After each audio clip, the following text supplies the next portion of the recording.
If you live here, fun is your thing. If you live here, tough is your thing. Smart is your thing. Caring is your thing. If you live in Massachusetts, community is your thing. Since 1972, the Massachusetts State Lottery has provided over $25 billion to help cities and towns with the things they need most. If you live here, giving is your thing.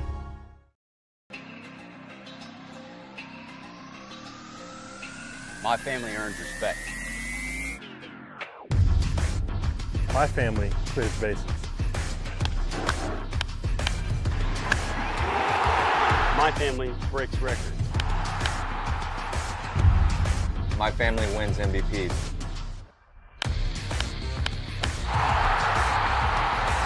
My family gives everything.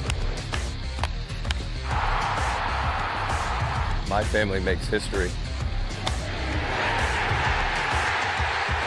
My family wins championships. There's no family. There's no family. There's no family. There's no family like my family. Join the fam. Join the fam. Join the fam.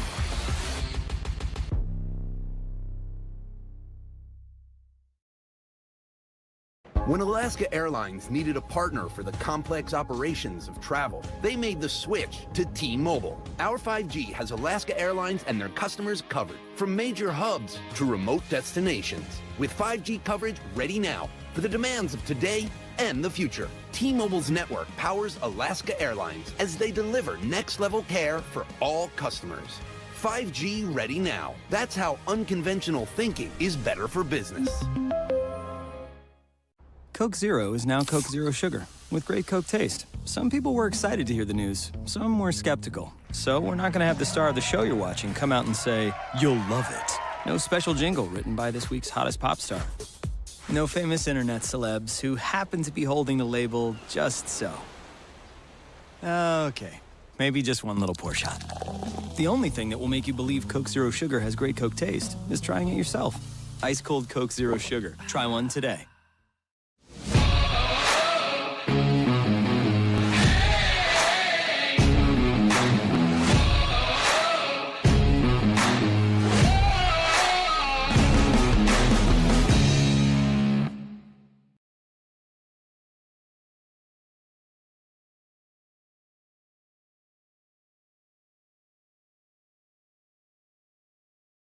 Hyannis Park. We've been able to fix it up and get a baseball game in.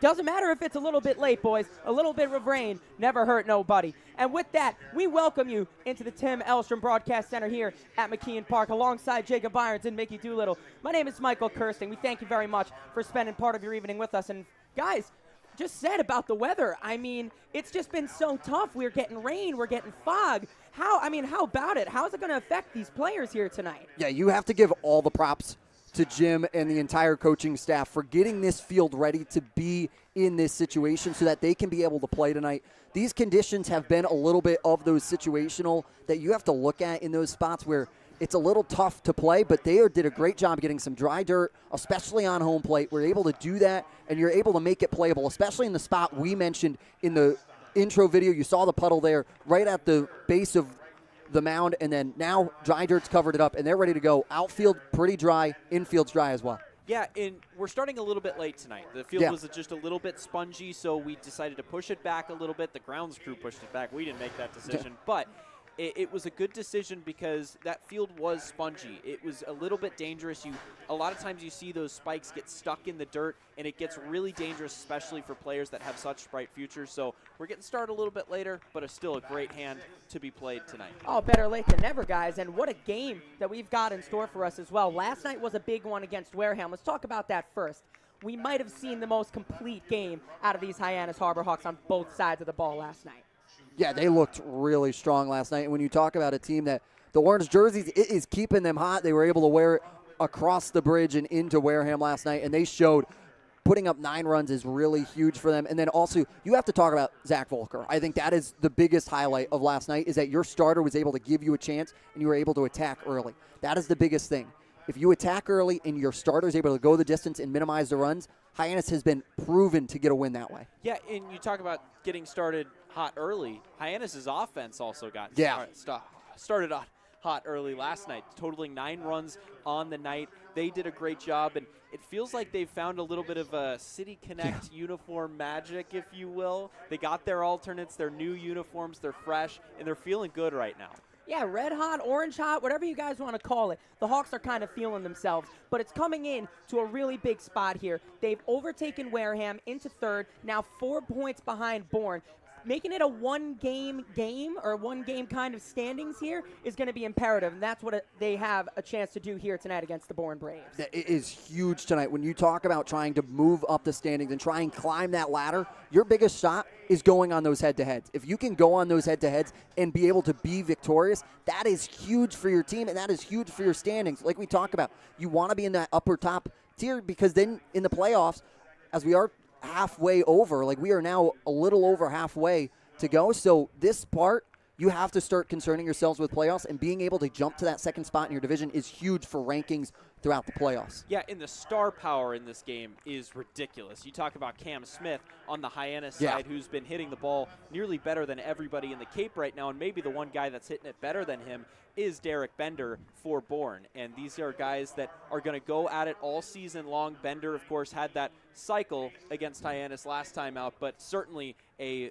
huge competitor for Hyannis tonight. Yeah, Cam Smith keeping it hot over his last 10 games, 350. And he's been, as you said, Mickey, hitting the cover off the ball. It's going to be trouble for Tristan Smith tonight to face him, as well as the rest of the Hyannis lineup, as well as Mason Nichols for the Bourne lineup. It's going to be an interesting one, as we always talk about. Going to be looking for pitching to keep them in this game tonight. Pitching is going to be huge. When you toss Mason Nichols out on the mound for Hyannis, you are looking for a guy that went to USA and did a really strong job. Yeah, and pitching in the Hyannis bullpen is going to be huge again tonight, because they've come through all season long, but in recent weeks they feel like they've maybe taken a couple of steps back. You see some new faces in there. They're still settling in a bit to the Hyannis organization. So I think it's going to take them a little bit of time still, but they're going to really play a big factor tonight, especially given how deep starters are known to go on the Cape and with Hyannis. And it's pretty big that the bullpen is coming in at around this time, too. These new faces coming in at, you could argue, this is the way that they've been feeling the best. And now, with that, we will send it to the fourth member of our team, Bria Losick. From McKeon Park, I'm Bria Losick alongside head coach Eric Beatty right before the Harbor Hawks take on the Bourne Braves. But first off, let's just talk about the MLB draft for a little bit. 7 Harbor Hawks have been selected so far. How proud of you are you of those guys? Definitely very proud of our team and all those guys. They're all here trying to use it as somewhat of a stepping stone in addition to the experience that the Cape provides. So. Yeah, I'm super excited for all 7 of those guys to get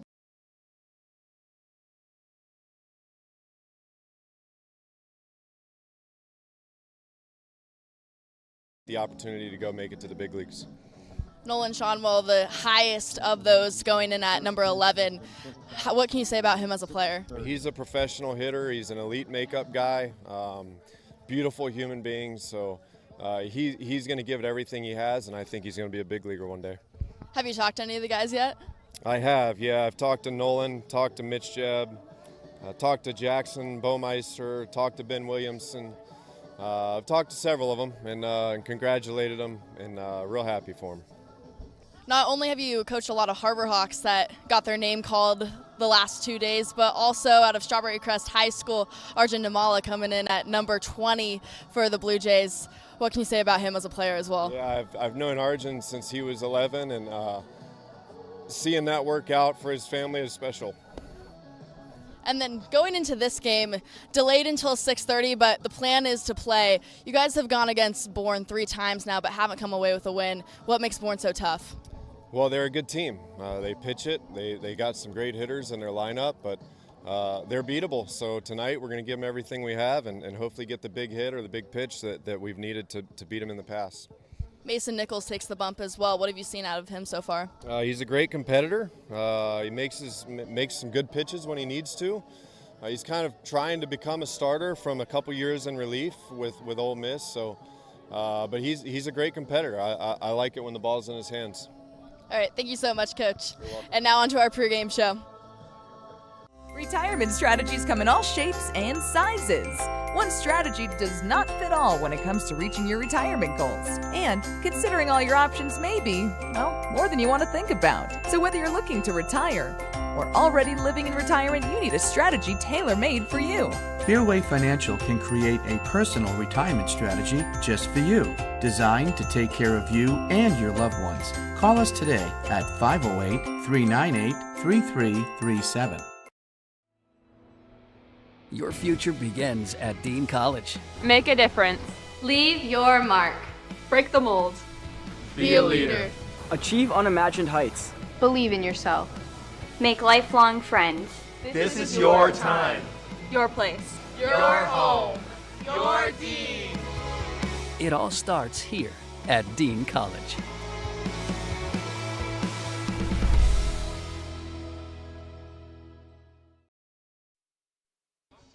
We welcome you back to McKeon Park, just about underway here. A few minutes late, as we talked about, thanks to the grounds crew putting in some good work. We are now just about underway. The Harbor Hawks are about to take the field, and in that, one of them is their pitcher on the mound, Mason Nichols. We last saw him against Orleans, and let's take a look at him as he is on the mound starting for the Harbor Hawks today.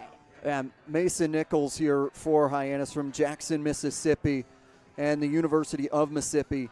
Comes in with a 7 ERA, coming in, appearing in 4 games, starting 2 of them, saving 1, pitching 9. This is a guy that's really strong so far throughout this Cape Cod Baseball League season. Got a little roughed up last time at Orleans. Comes back to McKeon Park in the friendly confines. This is what you want to have if you're a starting pitcher. Get back to your home place. Get to dirt that you know and love, and that you're able to come out and produce. Any great pitcher is going to have those kinds of starts, and he had one against Orleans, but he can bounce back tonight. And let's not forget about his first game against Chatham. He went 2 1/3 innings with no earned runs, 3 strikeouts. He's a guy that certainly has a ton of potential out here on the Cape. He was at Team USA for a while, didn't end up making the cut, but anybody that can get an invite to Team USA is going to have a ton of success wherever they go. Exactly, and that's what he brings to this mound. Is he's even got a little bit of a dirt cleaner out there, a nice little easel, because we talk about this weather that it is in this situation that it really has. But you can look at his numbers in that last start so far on this year for Mason Nichols. He's a guy that wants to bounce back, and I really look for him today to be dominant and attack early, get ahead in those counts. Again, you might look at the 7 ERA and think, wow, that's very high, but that comes from really one start. And you can't judge a guy based on one start. And outside of that one game, he's been pretty good. Yeah, and let's talk about that start against Orleans. Though he didn't have it, his offense did have his back. He left that game in line for the victory, and that's pretty big. So if you're going off of that, you could almost say that it was a nearly successful start despite the higher numbers. As we take a look, as there go the numbers, and Mason Nichols on the mound, here is the Bourne Braves lineup that will face him.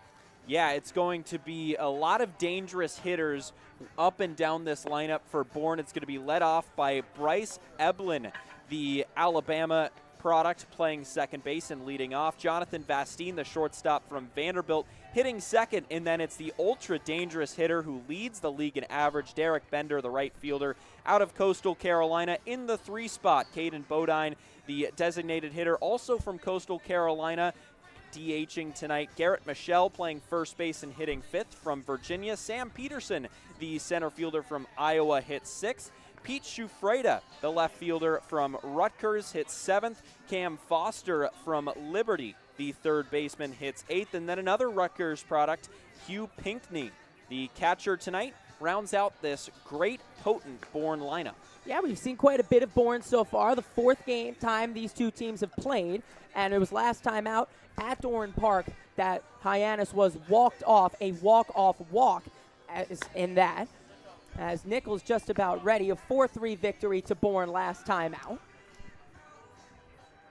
Yeah, let's take a look at those conditions here for this game as they come in with a 70 degrees. It's right around, we talk about that sunset time, 8:16 is going to be huge, especially with the chance of fog that's going to roll in. And then that precip today, I love this little thing because it's under an inch and it's under a half inch. That's what you want to see, especially for this baseball diamond. Yeah, and we see every time that temperature begins to drop at sunset, that fog starts to roll in. When we do see it roll in, it's normally when the temperature is dropping, so it'll be certainly something really interesting to watch tonight, especially with some fog in the air right now. Yeah, that visibility mark is going to be a number to watch as well, set at 7 miles at start of game time. It'll be Bryce Eblin to lead things off out of the lefty batter box. He digs the chalk, and he is ready. Mason Nichols toes the slab, and he is ready.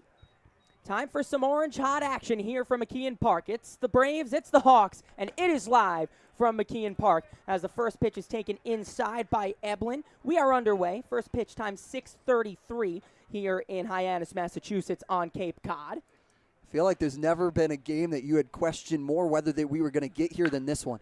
Line right to Snow, but it goes through and past him for a base hit. Leadoff single for Bryce Eblin to get things quickly started for Bourne.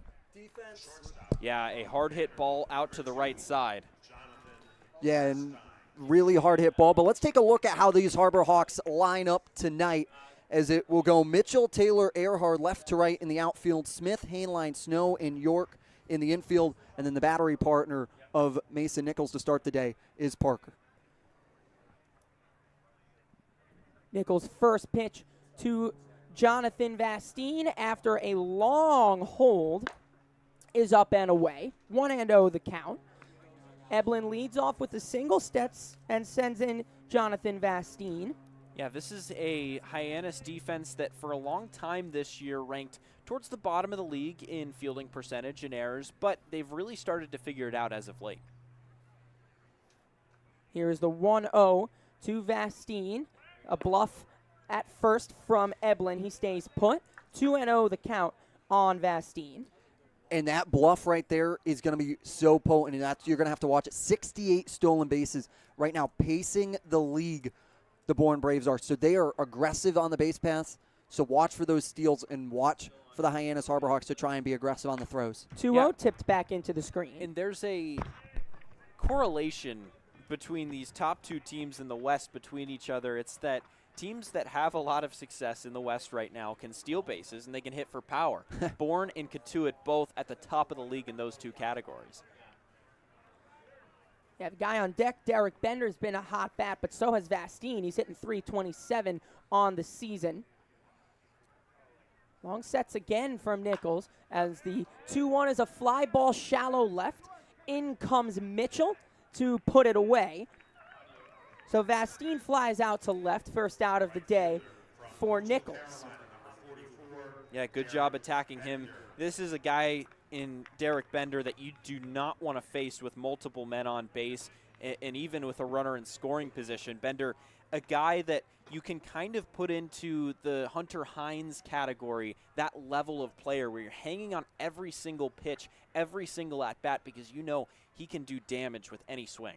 And name the offensive category, he probably leads Bourne in it, including home runs, including hits, runs batted in, total bases. He runs the gamut. Offensively does Derek Bender. He leads the league in batting average. Yep. The first pitch is upstairs to go along with a .631 slugging percentage as well.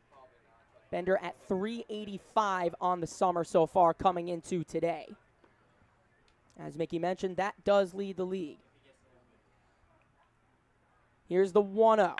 It's on the ground in between third and short and past Hainline, and it gets into left field. As Eblin will stay put, it's a one-out single for Bender, and that brings up Caden Bodine. He didn't exactly smoke that one, but when you lead the league in batting average, you can find holes in the defense, and that's exactly what he did off to that left side. I was going to say, when you're hot, and you're going to find gaps, and that's what he does right there. Finds that gap on the left side of the infield between Smith and Hainline. A good piece of hitting from Bender, but now 2 on here for Bourne early. The first pitch is low. Tough to follow the performance of Zach Volker last night, giving 5 no-hit innings as Hyannis took a no-hitter into the 7th against Wareham. But you definitely want to get out there and channel that same energy if you are Mason Nichols. As the 1-0 is bounced in front of the plate, kept in front by Parker. That's going to be big tonight, keeping those balls in front of you, because this speed that the Braves have, you don't want to give them the opportunity. They already lead the league in stolen bases, so if you can keep the ball in front of you and really try and hit the brakes on wild pitches and pass balls, that's going to be huge, because you don't want to give them the opportunity to swipe bags without ever having them try for them. Long set, and the 2-0 dunks in for strike one. Wasn't until the 8th or 9th inning last night that Wareham scratched one across, and it gave Hyannis all the more chance to go win the game, which they did handedly. Only one guy in that lineup did not have a hit all night. As here's the 2-1. It's just upstairs. 3-1 the count on Bodine. Yeah, Hyannis was throwing a no-hitter into the 7th inning, a combined no-hitter. And a lot of that was thanks to Zach Volker, who was phenomenal all night through 5 innings. Hitters count here. Double steal on for the Braves, and there's going to be no throw down. Both runners advance on the double steal. And it's not even a double steal, it is a walk. So that will load the bases now for Garrett Michelle. They had the double steal on, but it in the end does not matter. So bases loaded and 1 out now for the Virginia Tech first baseman.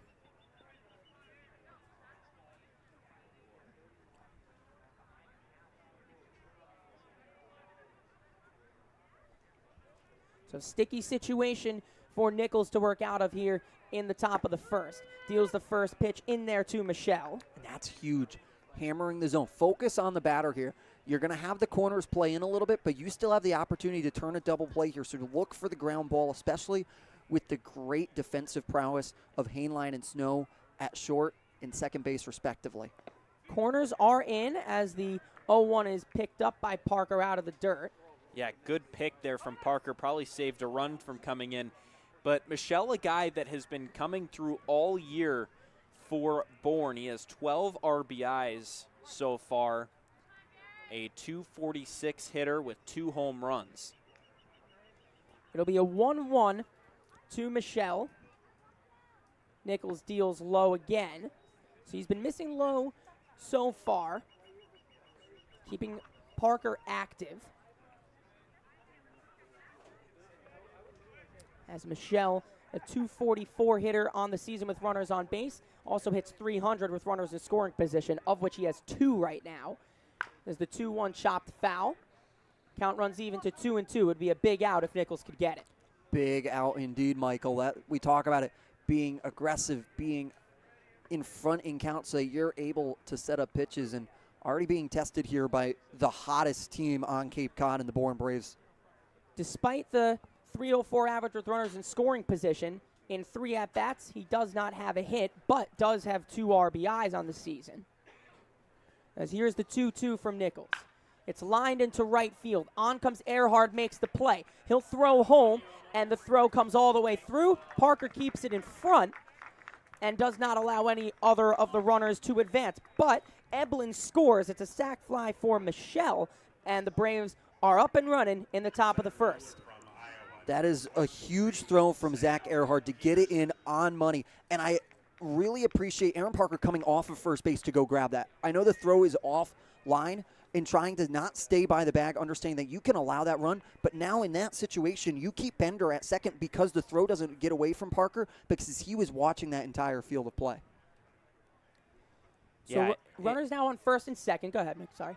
And that's also big because now with good arms across the outfield, like Earhart, the run has to score from second rather than third. So a single here does not guarantee a run.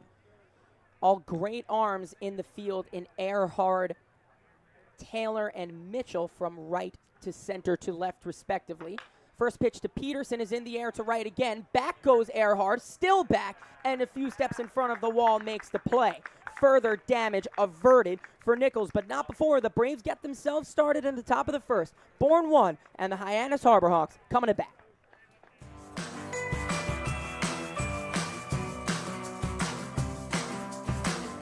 A brilliant idea starts at the source. Through innovative design, we're taking steps to create a better future. Now, the pure fresh taste of Dasani comes in a redesigned bottle, up to 30% made from plants, and as always, it's 100% recyclable. Plant bottle, designed to make a difference. This BBB seal is a badge of honor. It's a sign that this is a business you can trust. Hi. Oh, this is amazing.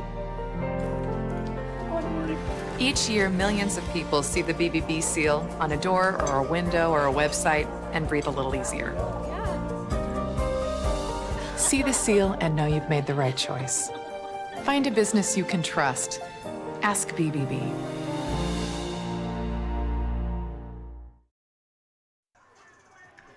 Welcome you back. The Hyannis Harborhawks have some responding to do as Bourne scratched one across. Here's the lineup. That's got to do it.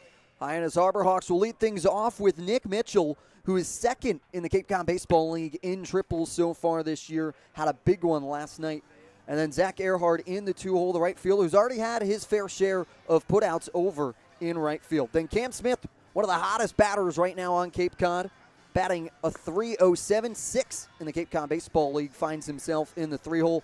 Then the man, the myth, the legend, Zach York, the newly acquired first baseman, steps in to the cleanup role, a man that showed off his hitting ability last night at Wareham. Then Alex Lane, the designated hitter, falls behind him. Elijah Hainline, the shortstop. And then Eric Snow transfers from second base today as he was in shortstop yesterday. Aaron Parker behind the plate. And Will Taylor, the Clemson man and two-way sport athlete, rounds things out and gets things started for the Harborhawks in the lineup. That's the lineup to face Tristan Smith. And guys, I do like, before we detail Smith, we'll take a look at him here. We'll talk about him for just a second. Do want to make a point about the lineup, but this is the lineup that will face Tristan Smith. Yeah, Tristan Smith out of Clemson has a 6.75 ERA through 2 games played and 1 start in there, and so far has pitched 4 innings with 5 strikeouts and 2 walks, only giving up 3 hits too through those outings. Yeah, and you say it every night, but attacking early, that's going to be the key. You gotta be able to get that first pitch strike over, get ahead in counts, and be able to work pitches. Get yourself in a situation where you can waste a couple of pitches and try and get these Harborhawks to chase. It's going to be tough to start against Nick Mitchell, but the point I wanted to make is that Will Taylor in that 9-hole is going to be an interesting spot to see, as the first pitch to Mitchell is inside. He's going to complement Mitchell very well in a bit of a second leadoff type role. Mitchell is a real true leadoff hitter, as we've seen in his time here on the Cape. And Taylor's going to be facing his college teammate, Tristan Smith. He'll know him better than anybody, as the pitch is low. And to have that at the bottom of the lineup to provide a little bit of stability is going to be huge, as those are the numbers on Mitchell. At the top of the lineup, he has been a mainstay, taking that leadoff hitter role as his own. Out in left field today, here's the 2-0. Right down the middle for strike 1. You mentioned his speed is something that you really like seeing out of him. As you mentioned, Jacob's second in the league in triples, can provide a little bit of a spark out of that leadoff spot, get himself into scoring position for guys like Cam Smith. As the 2-1 is chopped up the middle, Eblin to his glove side, throws low, but dug out by Michelle. Quickly 1 away. Yeah, and Bourne is going to go defensively like this. Pete Shufreda is going to start in left field. Peterson and Bender, the other outfielders. Foster, Vastine, Eblin, and Michelle on the infield. Then Hugh Pinkney will be behind the plate putting down the signs for Bourne, and this is a very good defense, guys. Very good. They come in with a .979 fielding percentage, first in the league. They've only committed 18 errors, and that is the fewest in this league as well. So this is a really strong defensive team.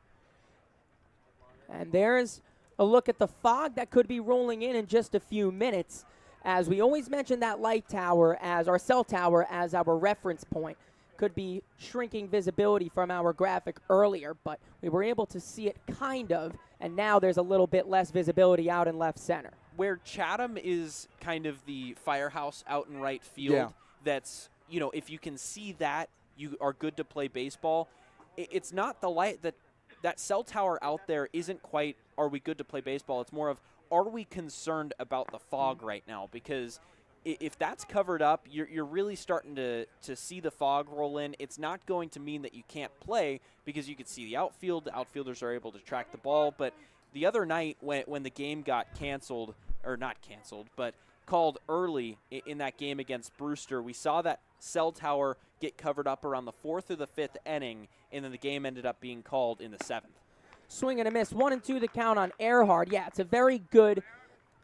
a good thing of foreshadowing. It tells you what we could be seeing in the coming minutes, the coming half hours, the coming hours, and it's a precursor to tell you exactly what's going to be happening. And if that's any sign of things to come, it may not be so good. As here's the 1-2 to Earhart, slapped over to first. Michelle Fields, he's got to get over there quick to Smith, and he's just about gotten Zach Earhart. And that's something we've seen from Earhart. Regardless of the contact, he flies out of the box, and he made it a tough play for Tristan Smith, made him earn it.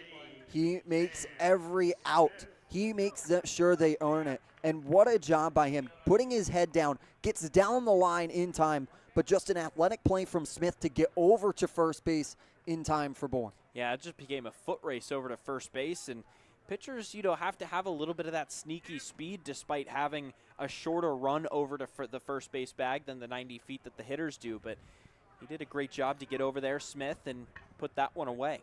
Yeah, PFPs, make sure you practice them as the first pitch to Cam Smith is low. And here's Cam Smith, a guy that is 5 for 11 this year against Bourne. He's 3rd in the league in slugging at .523, and he's 2nd in extra base hits. Yeah, we talk about the mark being around that 9th or 10th game where he's really, really turned it on. And in those 15 games or so since, he's just been one of the most purest destructive hitters in this league on a daily basis. As the 1-0 is low again. 2-0 the count on the Seminole from Florida State. Yeah, trying to keep that fastball inside to Cam Smith, not let him get extended out on one. It was at 92 miles an hour. Here's Smith's 2-0. Catches the zone. 2-1 the count. Yeah, another fastball in. He just got that one up a little bit more, just above the knees, and snuck that one in the strike zone. It came in at 90 miles an hour right there in that lower quadrant of the zone. The 2-1 is a fly ball out to right. Over is Bender, and he puts it away. 1-2-3. Go the Hawks in the bottom of the first. To the top of the second, we go 1-0 Bourne after 1. Hey, Mama, what's up? Did you switch my service from Verizon to T-Mobile? Yep. T-Mobile has the only nationwide 5G. Well, Mr. Know-It-All, let's see if you right about that. Mama. Hey, Mama, I'm working. It works at the pie shop. T-Mobile's 5G works inside and out. Hey, what you need, Mama? I'm trying to watch the game with my boys. It works in the park. Oh, okay. Mama? It works at the aquarium, in the parking garage, at the beach, in the elevators. It works in the movie theater, too. Oh, shush yourself. I'm talking to my baby. You're driving me crazy. I was just calling you to say thank you, baby. I love you. I love you too, Mama. Yes, Mama. It works in the kitchen. Hell, Mama. Mama? 5G, it works in the club. Who are you in a club with? All about it. Hell, Mama. We welcome you back to McKeon Park, where the lights shine bright all season long, thanks to the Knack Cape Cod, offering 2 convenient locations on Cape Cod. The Knack is the perfect spot for a burger, taco, or even a milkshake. Visit theknackcapecod.com to order online today. The Knack Cape Cod is the official Light Up the Park sponsor of the Hyannis Harbor Hawks. And boy, do we need those lights today. We started a little bit later. There's a little bit of fog coming in that's been staying around here in Hyannis. We've kept those lights on, and thank you to the Knack for doing so. Yeah, and now all I need from the Knack is another milkshake. Oh, please. Oh. I know. Very good milkshake. Those shakes were amazing. Yeah. Wow. Time for me to get one myself. That milkshake is good for 7 or 8 WAR a year. MVP candidate. 7-8 WAR milkshake. First pitch to Pete Chufreda is inside. You rate it on a WAR scale. Yeah. Okay. Yeah. As the 1-0 to Chufreda, swing and a miss. I sometimes give it on the player scale, give it a 75 grade shake. Depends on who you talk the to. 2080 scale. There you On the go. 2080 scale, yep. Watch Hainline here. He is shifted off and over by that second base and shading a little over there when you have that lefty and you want to try and play a little more defensively for Hainline so that he can try and shade over there and give that coverage zone. Chufreda, the last time Bourne was here, hit a home run on the first pitch of the ball game as the 1-2 is fisted off to second, and Snow puts it away for the first out. Yeah, he brought it inside there on that one, and a big out there so that you're able to work it in that situation and now able to get an out and try and rebound after allowing one to cross for Bourne. And up steps Big Cam Foster, playing third base. We've seen him in all 4 games coming into today, including this one. As the first pitch to Foster is fouled away. Yeah, it's a big inning. Any inning where a pitcher comes off of giving up a run, especially the top of the first, is going to be a big bounce back inning. And especially with these Hawks keeping Bourne at bay, they like attacking and playing from behind. As here's the 0-1. Dunks in, quickly 0-2 on Foster. Yeah, even the best pitchers will sometimes give up a run or two early. Like you talk about the best guys at the top of the sport. Justin Verlander's a guy that will be a little bit vulnerable early, but it's how they respond to that that really defines them as pitchers. Yeah, always talk about finding the release point, just finding their groove, and it takes them about an inning or so to do it. And you see that often, and see that the Hawks respond to it often pretty well. 1-2 fouled into the screen, shaking Mickey Doolittle to the core. We apologize for the noise in your ears. Wow. Our crowd mic. We Feeling apologize for that. Crowd mic picking up a little bit of the netting tonight. Yeah. Here's the 1-2 to Foster. It's punched through the right side for a base hit. So it's 2 innings and 2 leadoff singles for Bourne, one from Eblin last inning, and now one from Foster here. Foster here able to work it through that big gap. We saw about Snow that was shifting off and closer over to that second base and then allowing that gap in that situation to set up here so that Foster's able to like punch it right through, and now you have a runner on, but opening up the double play possibility. 1 on and 1 out for Pinckney. The Rutgers Scarlet Knight doing the catching today as the first pitch is fouled third base side. Smith is going to give it a good go. It does stay in play, but it falls foul just out of the reach of Smith. That's the deepest part of McKeon's Park foul territory because it jets out right there. So he gave it a really good look all the way down. In that little corner that makes it so deep and far from the fairground territory doesn't exist on the right side of the infield. It just is straight down the right side, but that kind of jets out, and it almost reminds you a little bit in that one part of like the Oakland Coliseum where the foul grounds are huge. Hitters hate it because they pop out to the infield a lot more. McKeon giveth, McKeon taketh away. 0-1, they'll check back on Foster first. As we see Zach York standing over at first, made his first start last night at first base. He was traditionally a catcher that was able to move in, and now defensively after spending most of the year at Grand Canyon as their first baseman, has taken and provides really great depth over there at that first base for this Harbor Hawks team. It's going to rise your draft stock for sure. Those are 2 really good positions to be able to play in catcher and first base, to be able to have those 2 abilities. You see that, you'll see that. It's a pretty, I'd say, common 2 positions. If a catcher will go to another position, it'll most likely be first base. Joe Mauer. Joe Mauer is the one that came to my mind. Here is the 0-2 to Pinckney. Bounced about 58 feet, and a good stop by Parker to keep it in front. 1-2 the count. Fog now rolling in, as we mentioned. That's the precursor. Was that cell tower out way away in left field? We've had 3 games called for fog this year, and none of them have been active calls. They've all been reactionary calls to a play that happened. There's always been a fly ball that a fielder just doesn't find it, doesn't know where it is, and that causes the umpires to get together and talk. So that seems to be the standard set by the league this year. It has to be caused by something. It can't be a preemptive calling of the game. And it's also been each time that something's happened, the Harbor Hawks have been benefiting from all three of those calls. It's been a fly ball, a run has scored on, I believe, all three.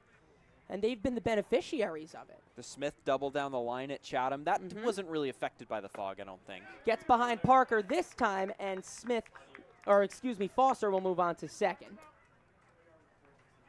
Talked about it, getting ahead and being able to jump on pitches. Now you get a guy in scoring position for the Bourne Braves, and that is so deadly for them with how well they are hitting the ball as a team and as a cohesive unit. As well as with the lineup card turning over next, Eblin sits on deck. He singled and scored last inning. So runner is now on second on the wild pitch. It'll be a 2-2 pitch to Hugh Pinckney. He deals low, and the count is full. You're seeing Hainline shade a little bit over to that second base to try and hold him on, but they're very much giving him free distance over there while you have Snow backed up, touching the outfield grass over on the right field. It'll be a payoff pitch coming to Pinckney. Here is Nichols' 3-2.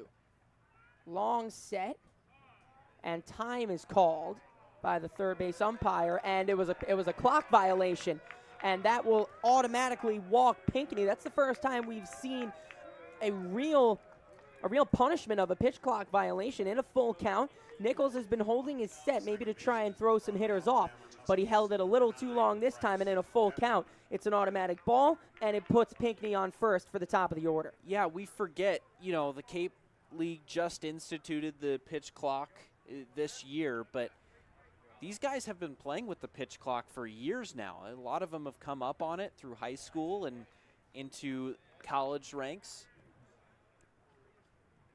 Yeah, it seems like Nichols is going out of his way a little just to hold that set a little bit longer.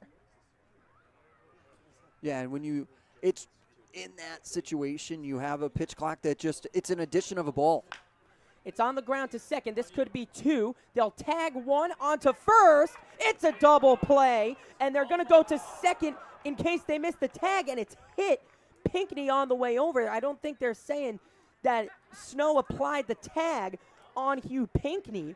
It really looked like he did apply the tag. Let's see. They're going to talk as manager Eric Beatty's going to come out here. They got the runner at first regardless. It's about what happened with Pinckney on second. Yeah, and you're going to take a look at this replay here so we can take a look at it with you. It seems like he applies the tag there directly onto his chest, but I have to imagine here, if you're skipper Eric Beatty, it's asking for help here in this situation along with a first base umpire that's giving a look that way because the ball and the type of play is coming your way so that you can look and give help that way. Yeah, and Zach York seems to think that he got the tag on as well, as he just kind of stood around after that play after fielding it at first, and now they're going to get together and discuss this. But York had a really good view of it down that first to second base line, and he could see Snow try and reach over with the tag. Yeah, we'll take another look in a bit of a slower way, and Pinckney was close to even stepping out of the baseline, if nothing else. Let's take a look, see if he did get it on the chest. Right there, if we can pause it right there, that is where you think he is. You want to roll that back for me, Nico Sharp, running our replay here in that situation, as it's a really strong situation where he applies that tag right on that upper part of that chest, and that's where you want to see it, right there. That's where you have to imagine they are, but the umpires are conferencing in this situation that you're going to have to imagine. So let's see what the call is. They'll rule him safe. So now, still runners on second and third, and the inning will continue. Seeming a bit tough for the first base umpire because he had a runner coming down to first, so maybe he didn't see it because he wasn't looking at the play. But that's one you gotta get. as the umpires did talk about it. No worries here. You have 2 outs no matter what, because that out over at first base stays true for Nichols. Just got to work out of this with 2 in scoring position for the Braves. So high leverage out here for Nichols to get. He'll probably feel a bit hard done by the fact that they don't give the out to Snow. But regardless, now 2 outs, you just have to do it again and pitch yourself out of trouble with runners on second and third. There's good news and bad news here. You don't have to face Derek Bender. The good news. The bad news is he's on deck. Dunked in, 1-1 the count on Vastine. Yeah, it was an interesting play because there was no call initially. Great awareness from York to try and throw it down to second as Eblin was going, and the throw hit him. As here's the 1-1, it's low. Yeah, York realized that there was no call on the play where Snow missed the tag. So he tried to throw it down to Hainline, and on the throw over, Eblin was hit with the ball.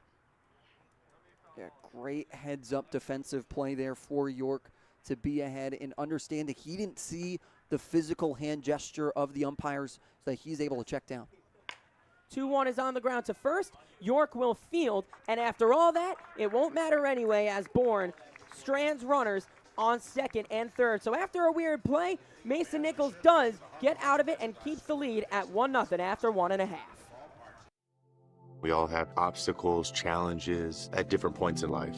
I still push myself every single day, and the harder I push myself, the more I find myself drawn to wearing UFOs. The first time I put on a pair of UFOs, it was like someone released the pressure. It was so crazy. When you are recovered and can do more, that has a compounding effect on all aspects of your life. Stepping into a pair of UFOs, they're truly one of a kind. There's nothing like them. Best ever? Good question. Wait, why'd he sound like Dr. J in your head? I've always sounded like Dr. J in my head, which means Dr. J's outside voice sounds like my inside voice? Which Coke? The doc would know. He got the world to call him doctor without going to med school. There's only one best ever.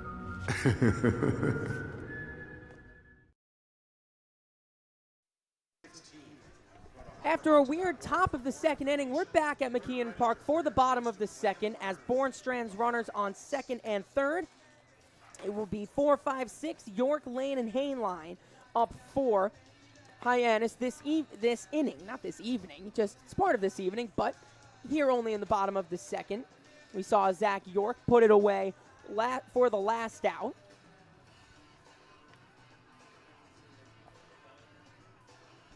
And Tristan Smith out for his second inning of work. And he'll face Zach York. He's a good bat-to-ball hitter. Bit of pop in his bat as well out of Grand Canyon this season. And Coach Eric Beatty, a guy that's been around for into his second year now, a guy that won Manager of the Year for the Cape League last year and was also a Cape Cod Hall of Famer in his playing career. Class of 2014, held a .39 ERA. That's pretty good in your Cape career, and went on to be a draftee and coaches in Florida right now at the high school rank. Strawberry Crest High School, and you may have heard Bria mention it in the pregame that one of his high school players got drafted to the Blue Jays early in that first round yesterday, 20th overall pick, as he is creating draft picks not just here on Cape Cod, but even back home just outside of Tampa. First pitch to York is low. It's all you're giving him is pretty good with a .39. That's it? Oh, that's the second best in Cape Cod history. It was sarcasm. Yeah, of course. Oh, of course. I'm just messing with you. It'll be a 1-0, lefty on lefty for York. Catches at the knees, 1-1 the count. Few Grand Canyon guys also went last night within the first 2 rounds of the MLB draft. It'll be a 1-1 to York. Smith deals. Chopped just foul outside of first. 1-2 the count. York so far on the season has a .333 batting average. It's really strong. 2 for 6 through his 6 at-bats, that's the numbers you like to see. Yeah, gotten off to a good start. We saw him take batting practice a couple of days ago in his first home game. It's a fly ball out to left. In comes Chufreda and puts it away for the first out at the bottom of the second. Saw him take batting practice in that home game a couple of days ago, and he was hitting the ball hard. He was hitting it to all fields. He was clearing that fence out in right field, and that's a fence that's hard on lefties. It's a long way out there. It's certainly easier to get one out of McKeon as a righty. And here is a righty in the form of Alex Lane, who's been hitting and seeing the ball a lot better over his last few games. Up above 300 in his last 5. And he's been a little bit of a matchup guy in the lineup. If there's a lefty on the bump, he normally tends to find his way into the lineup just because of how good he is against hitting lefties. 1-0, couldn't hold his swing. 1-1. Yeah, I'm a fan of the way they've kind of platooned him this year, and it's not only the starts that they've platooned him in. They've brought him in situational hitting as a pinch hitter.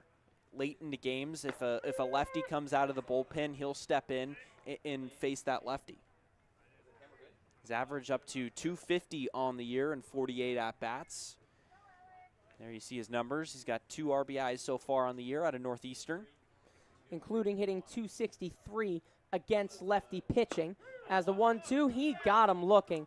Did Smith. Lane down on strikes. 2 away now, and that will bring up Hainline. Yeah, really good pitch on the inner third of the plate there at 91 miles an hour, a fastball, and that's the way you want to pitch these power hitters. Here's Elijah Hainline, got the day off last night and slots back in today. Ever since coming, he's really made the middle infield his own as the first pitch is low. See newer guys come in like Hainline, like John Gazdar, who has the night off, and you prefer Gazdar and Hainline up that middle. The newer guys stepping in and making the roles theirs. As the 1-0 catches the outside corner, and Nick Mitchell is my perfect example. Comes in after being dropped by YD, picked up by Hyannis, and it's impossible to replace him at this point in the leadoff spot, bringing so much to his game. As here is the 1-1 to Hainline. It's low. And Mitchell's done a good job of staking his claim. He has put down his picket fence and said, that one hole is going to be my spot. That is my place in this lineup. I am really good in it. And when talking to him around batting practice, he said, that's where I've always been. That's where I want to be. Something that Hainline brings is a bit of versatility in the lineup, too. He swings and misses at the 2-1. Hitting in the 6th spot tonight. We've seen him in the 2 hole as well. The 2 and the 6 really give off the same kind of role as do the 9 and 1 in a sort of way. So interchangeably between the top and the middle has Hainline been used so far, and excelling in those roles.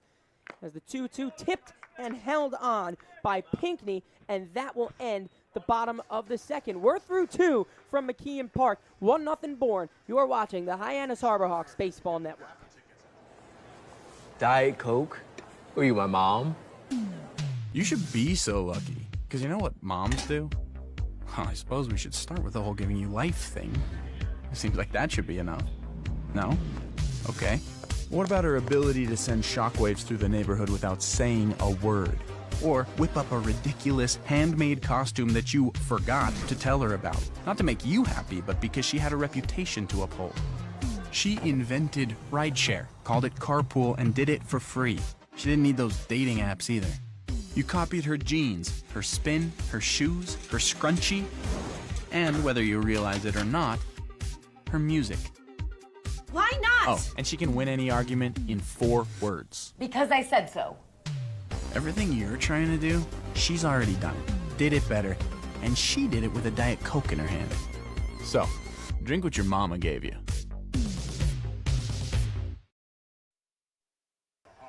To the top of the third we go. We talked about how interesting a game this would be in the standings, and let's show you how. It stacks up very interestingly regardless here, but a Hyannis win would be massive for their standings. Yeah, let's start on that East. You talk about the 1 and 2 between YD and Harwich. That's really interesting as Orleans has dropped 2 games right now, and they've started to fall out of that top 3 situation. So it's really a 2-dog race in the East with YD and Harwich, and Chatham is somewhat, because they haven't been able to play too many games, they've just foothold themselves right in that 5th spot in the East right now, and Brewster, like we saw, trying to get hot and try and push forward. Yeah, and into the West, Cotuit still leads it at 17-7. They are just pretty much at the top of everything, but Bourne has started to close the gap a little bit, followed by Hyannis, Falmouth, and Wareham. And Cotuit, of course, has won 4 of 5, but what else is new for Cotuit? And, you know, we mentioned that Bourne continuing to close that gap a little bit. They've won 6 of 8. Yeah, I mean, it's so interesting because Hyannis looks like they're playing such good ball right now, but so is the rest of the division as the first pitch fouled off by Bender. Almost everybody is on a 2-3 game win streak, so Hyannis is just keeping pace with everybody else.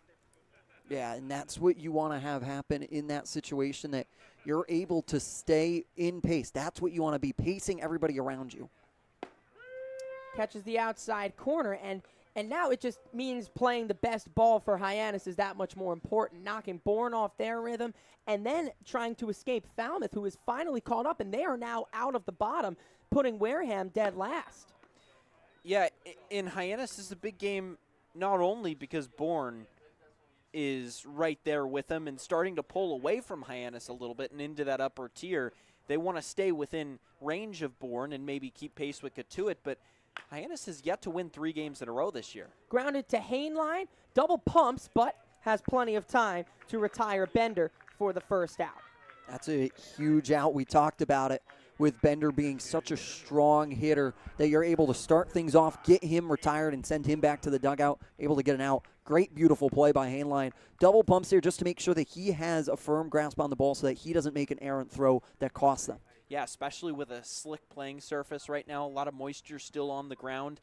When those balls, hit the ground, they can come up a little bit slippery, and you can struggle to find a little bit of a grip on there. You see, it's popped up into shallow center. Hainline over behind second on the grass makes the play quickly 2 away for Nichols here in the bottom of the third, or in the top of the third, beg your pardon.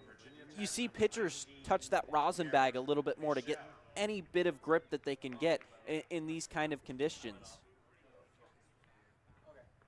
Hey guys, I've said it before now. How about Falmouth? They've found their groove. They're up out of the last place spot. The win against Wareham for Hyannis last night puts them in the bottom, and that's another reason and an incentive to win, because now Falmouth is finding their groove. They're only 3 points behind Hyannis as Cade Obermuller is getting loose down the left field line. It's just, you have so much of an incentive to win, to climb up to second and to escape that final spot. There is that incentive, and you talk about Falmouth had all the pieces there. It was just a matter of when they would get hot, and they're starting to get hot at the right time. Would be the best time for Hyannis to be able to get their first 3-game win streak of the season. 1-1 from Nichols is well high. Garrett Michelle's sack fly in the first to score Eblin is the difference so far through 2 2/3. One more out will send us to the bottom of the third here at McKeon Park. The pitch is low. Comes in with that 91-mile-an-hour fastball on the inside, ran it right on Michelle there. Now sets up for a 3-1. Want to try and find the zone here. Hitters count for Michelle, but he sees the 3-1 right down Broadway, and the count runs full. Yeah, hard take from Michelle there. Wanted to see that second pitch, it seemed, and see if he would paint it or try and take. Here is the payoff from Nichols to Michelle. Tips it just at the plate and just about stays alive. Yeah, good battle brewing here. As he's looking for that put away pitch here, is our ball boys, of course, doing a great job, as always, here in Hyannis. They have a special place in our heart here. Oh, yeah. Here's the 3-2.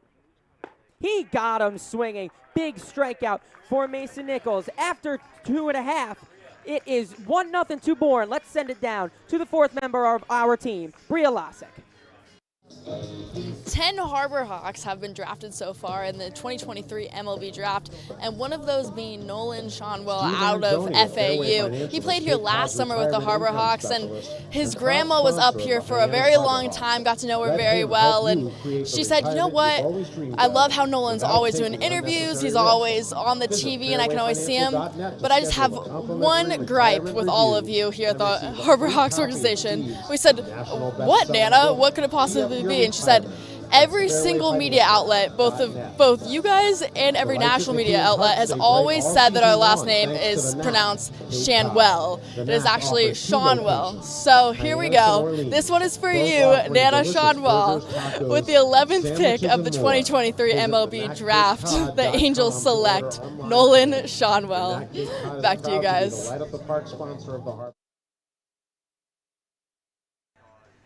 Thank you very much. Hey, Bria. Hey, there's Mackenzie, Ryder Mike, and Bria all in there. Thank you very much, Bria.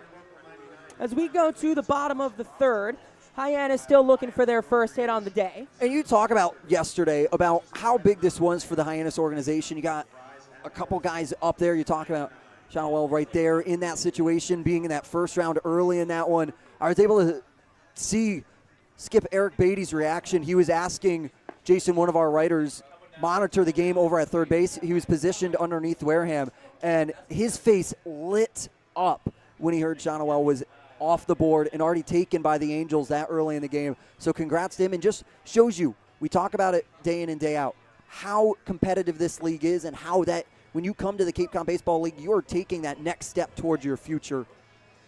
Yeah, 4 Harbor Hawks taken in the first 2 rounds of the draft. Of course, Ben Williamson, who we saw earlier in the year, being taken by the Seattle Mariners. And, you know, in these next couple of days, we'll see a lot more Harbor Hawks being taken. In addition to next year, a lot of these guys will be off the boards going into the next level. I think what we can say safely about Ben Williamson, he's a steal. Picked him up. What a ball player he's going to be up in the big leagues. We've seen him play short, third, and left for Hyannis. As the first pitch to Eric Snow dunks in. What a ball player Williamson was. I mean, granted, it was short time, but because organizations like the Mariners had seen something in him, and to be picking him up in the second round is something. Here's the 0-1 swing and a miss from Eric Snow. I think we talk about how good he is as a baseball player, but when he was here, he was such a nice guy. He's an even better person that makes it so easy to root for. So congrats to Ben Williamson. All the best here from the Hyannis Harbor Hawks Baseball Network, because we know you're going to go do big things. Fouled away by Snow. Yeah, always made time for us before games, after games.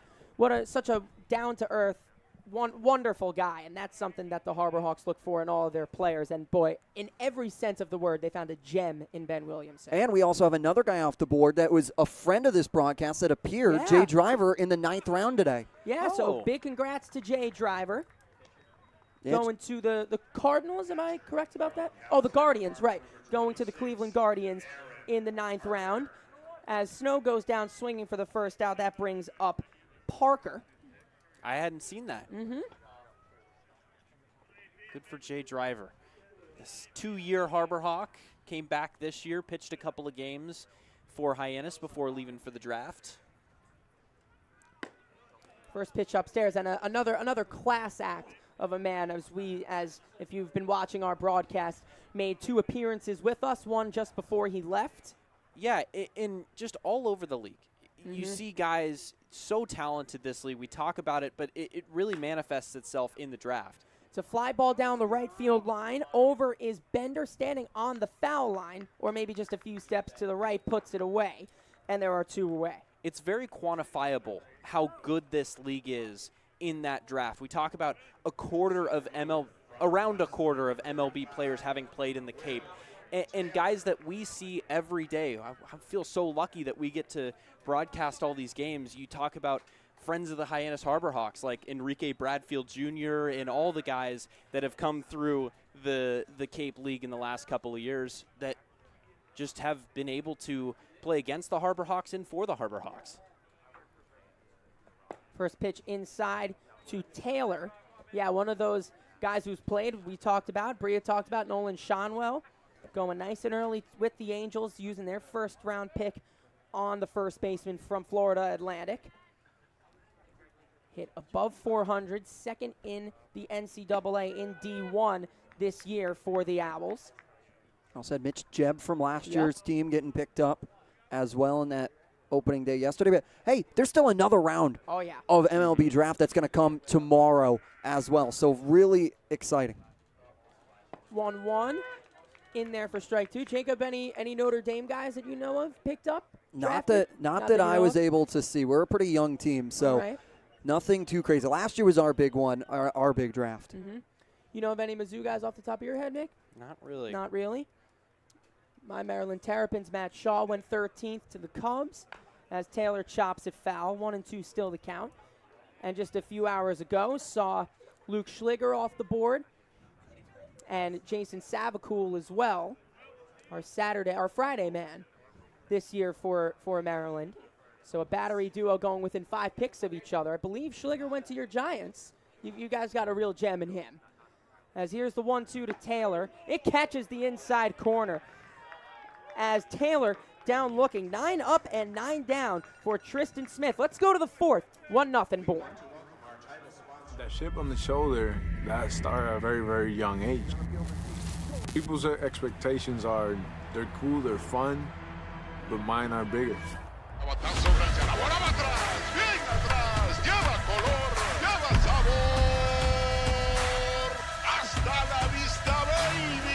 When you play in New York, they want to see winners. It doesn't matter if it's a Monday or a Friday or a Saturday. You got to come with it, or those fans will let you know. Pick one thing from me, pick one other thing from another player, make it your own, you turn to who you want to be. What motivates me is the unknown. You know, how good can I be? You get away from the lights, you get away from the camera. Mientras más presente yo esté en la caja de batería, más éxito tengo. Man, how can you not keep it fun, man? This is a kid's game. If you could go back and tell 10-year-old Francisco one thing, what would it be? You're a bad mother. To the top of the fourth we go. Mason Nichols still out. Fourth inning, you know what it means, guys. It's trivia time. Let's see. What was the Hyannis Harbor Hawks or the Hyannis Mets record during the 1978 season? No. Are you guys kidding me? So this is just a shot in the dark. It was their third season ever. Yep. Established in come on. 76. This is just a shot in the dark for me. I'm gonna go A personally, based off of absolutely nothing. So 30 and 12. Okay. I'm gonna go 28 and 14. I'm just going 30 because it's a round number. I'll split the middle. I'll go B, and it's gonna be 29 and 13. So we all have different answers. Okay. It's gonna be D. It's gonna be D because Nico no one Sharp, picked Producer Nico Sharp, let's see it. It is and D. it is Wow. D. Wow. No one did not. Well, we were there, guys. Well, I'm glad I wasn't the only one that was wrong today. We usually got one or two who are correct. But, hey, listen, we're all on the board at this point.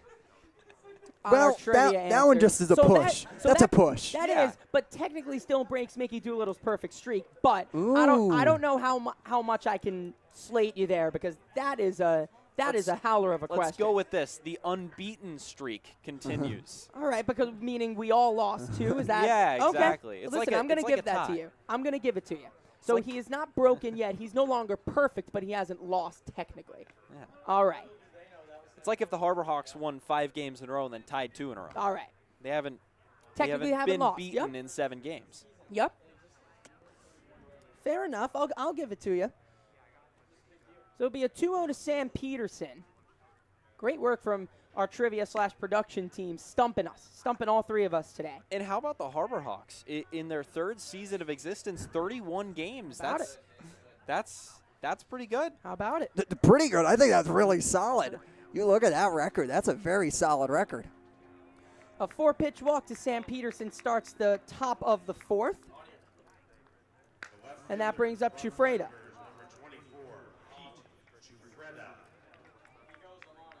You know, Chufreda, we talked about how's that power they have for this Bourne team. And with Sam Peterson, his speed, the center fielder, watch for him. He's going to be aggressive early. That might be why you're seeing a little bit of Hainline along with the lefty batter shifting over there a little bit to get to the bag. They will check back on Peterson. Yeah, talked about the power of Chufreda. Said it in his last at bat on the first pitch of the game last time these guys were here. Chufreda hit a bomb out to right field to get things started. On the first pitch of the game, they'll check back again. York had to stretch up to keep that in the glove. So still no pitch to Chufreda so far. He popped out to second his last time up. Just a soft little lazy fly ball straight to Eric Snow. Again, long set from Nichols. Here's the first pitch. It's fouled over our heads. Bit of a longer set from Mason Nichols. We saw him walk Hugh Pinckney last inning because of how long he was holding that set. Perhaps to throw off the timing of hitters, maybe to catch Peterson off first. He'll check back again. But they can do that for a variety of different reasons. And Nichols right now wants Peterson back in the box if he could have him right now with how much he's checking over. But I like this, being aggressive, especially as a righty pitcher. And there goes Peterson way upstairs. Throw down to second, not in time. Goes into center field. Peterson's going nowhere. Stolen base for the center fielder today. So Nichols knew he was going to go eventually. It was just a matter of when. The pitch was way high. So the count is now 1-1 on Chufreda after the stolen base from Peterson. Yeah, and this is what makes this Bourne team so dangerous. They get it done in many different ways. They're second in the league in runs, but they can also hit for a ton of power. That'll get you some energy in that dugout, too, after Nichols challenged you to after holding you on a few times. As there he goes again at the throw down to third. He got him! Aaron Parker nabs Peterson. He gets just a little bit too greedy, and Aaron Parker clears the bases. Now nobody on and 2 away. Count 2-1 after the ball. But what a throw from Parker behind the plate. Watch this throw. Look. Bang. What a beautiful throw by Parker. Putting it on the dot, and then also give credit here to Cam Smith for applying. Yeah, 10th caught stealing for this Hyannis Harbor Hawks team this year. And a lot of that has been Brody Donay just because of the volume of which he's played. But also, Aaron Parker, you can't sleep on his arm. He has a very accurate arm. Donay might be a little sporadic with his accuracy at times, but he can get it down there quick. Parker's a guy that puts it on the money every single time. So that will end Mason Nichols' day. Cade Obermueller will step on in relief. He's been fantastic so far. We'll detail his season when we come back.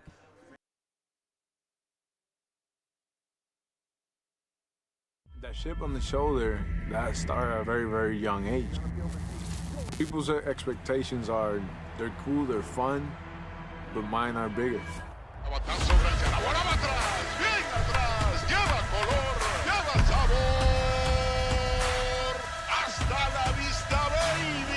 When you play in New York, they want to see winners. It doesn't matter if it's a Monday or a Friday or a Saturday. You got to come with it, or those fans will let you know. Pick one thing from me, pick one other thing from another player, make it your own, you turn to who you want to be. What motivates me is the unknown. You know, how good can I be? You get away from the lights, you get away from the camera. Mientras más presente yo esté en la caja de batería, más éxito tengo. Man, how can you not keep it fun, man? This is a kid's game. If you could go back and tell 10-year-old Francisco one thing, what would it be? You're a bad mother. Retirement strategies come in all shapes and sizes.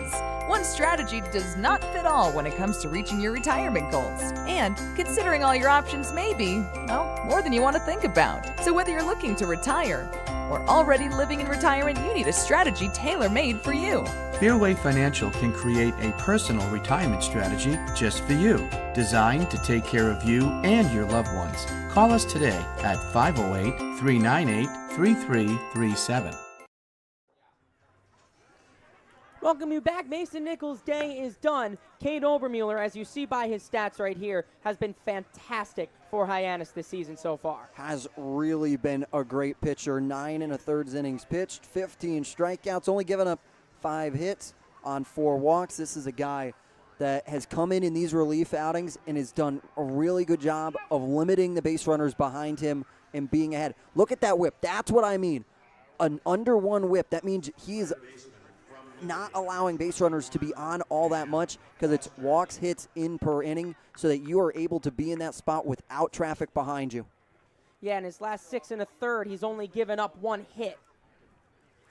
So very little traffic for Obermuller. He does inherit Chufreda on first. That runner on first is Nichols' responsibility. And he goes on the first pitch. It's outside, throw down to second. Not quite in time. Stolen base for Chufreda. And now Hyannis in the same situation as they were just one batter ago. Yeah, that was a great jump by Chufreda. It was almost as if Kelly really didn't have a shot there as he was already sliding in, but Kelly did a good job of making up for lost time and put that throw on the money to Eric Snow, who was just late with the tag. The 1-0 outside. So a little bit of sprinkling coming down now. As the fog, cross your fingers, knock on wood, fog has let up just a little bit. But as you can see on that rain, this is the rain you can play through. Anything harder, it starts to get a little more questionable. 2-0 to Cam Foster, big hack and a miss, 2-1 the count. This is the kind of rain, or quote-unquote rain, that makes you question what's the definition of fog or mist and rain. Like, where do you draw that line? Because if you're walking outside, you can feel the moisture start to pile up on your skin, but it's not quite rain. So that's humidity. That's the barometric water pressure in the air that is going to stick around a little bit. That's why in that weather graphic you looked at the air pressure. That air pressure is key for the humidity below it at that humidity percentage. So you have a little bit of humidity there. Yep, that's what that is, Mickey. And then you also look at it. That makes weatherman Grant McNew proud on our camera tonight. The 2-1 is outside. As there's the cell tower, so we're getting a little bit of visibility back. As that's a good sign for the proceedings of this game. Now it still drizzling a little bit, but letting up. Hitters count for Foster. It's a 3-1 with a runner off second. He deals, catches the inside corner. Such a tough pitch for righties there. Count runs full on Foster. Yeah, 92-mile-an-hour fastball that's able to work that inner part of the zone on Foster. Does a great job of that there. Big pitch here with an open base at first. Here's the payoff from Obermuller. It's a fly ball down the right field line and into the bullpen down that line foul. And now watch here. You're going to have Snow, especially with this righty. He is covering all the way over to second to make sure that he is keeping Chufreda over there and close to second base. He is even a couple more steps than Hainline is when it goes the opposite way here. Yeah, and York almost looked like he's a step towards that first base line. Chopped just foul. We'll do it again. Foster working a ground, and he is kind of shaking that hand a little bit. As athletic trainer Tyler comes out to take a look at his hand, got him right on the palm of his throwing hand, but that will send us to a break. We'll update you on Cade Obermuller on the other side right here on the Harbor Hawks Baseball Network. Hey, Mama, what's up? Did you switch my service from Verizon to T-Mobile? Yep. T-Mobile has the only nationwide 5G. Well, Mr. Know-It-All, let's see if you right about that. Mama. Hey, Mama, I'm working. It works at the pie shop. T-Mobile's 5G works inside and out. Hey, what you need, Mama? I'm trying to watch the game with my boys. It works in the park. Oh, okay. Mama? It works at the aquarium, in the parking garage, at the beach, in the elevator. It works in the movie theater, too. Oh, shush yourself. I'm talking to my baby. You're driving me crazy. I was just calling you to say thank you, baby. I love you. I love you too, Mama. Yes, Mama. It works in the kitchen. Tell Mama. Mama? 5G, it works in the club. Who are you on a club with? All about it. Tell Mama. Cade Obermuller looks just fine. He'll be testing out that pitching hand. He zapped that one right down the middle, so seems like he will be okay to carry on. He's in athletic trainer Tyler as well as home plate umpire out there being cognizant. They want to allow him his opportunity because it hit him directly square on that palm of that hand. So he gives the thumbs up. He's ready to continue. And I don't know if that radar gun is picking up his warm-up pitch. I think it was, but that was a 91-mile-an-hour fastball that he located well right to Aaron Parker. So it looks like he's just fine. Maybe a bit of a stinger there off the hand. They were doing that grip strength test, and he looked really good doing it. So he's going to stay in this game. So the run does score on the play, so that will make it a 2-0 Bourne lead after Heinlein put the throw to first offline. That leaves Foster on second. That run will go on Mason Nichols' ledger as the pitch in there to Hugh Pinckney for strike one.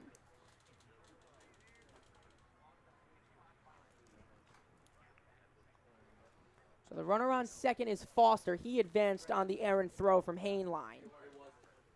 Here's the 0-1. Just outside. 1-1 the count. Once again, another runner in scoring position here for the Braves. Obermueller doing a good job of working his counts and focusing on the batter because that's what you have to do when you got a runner at second.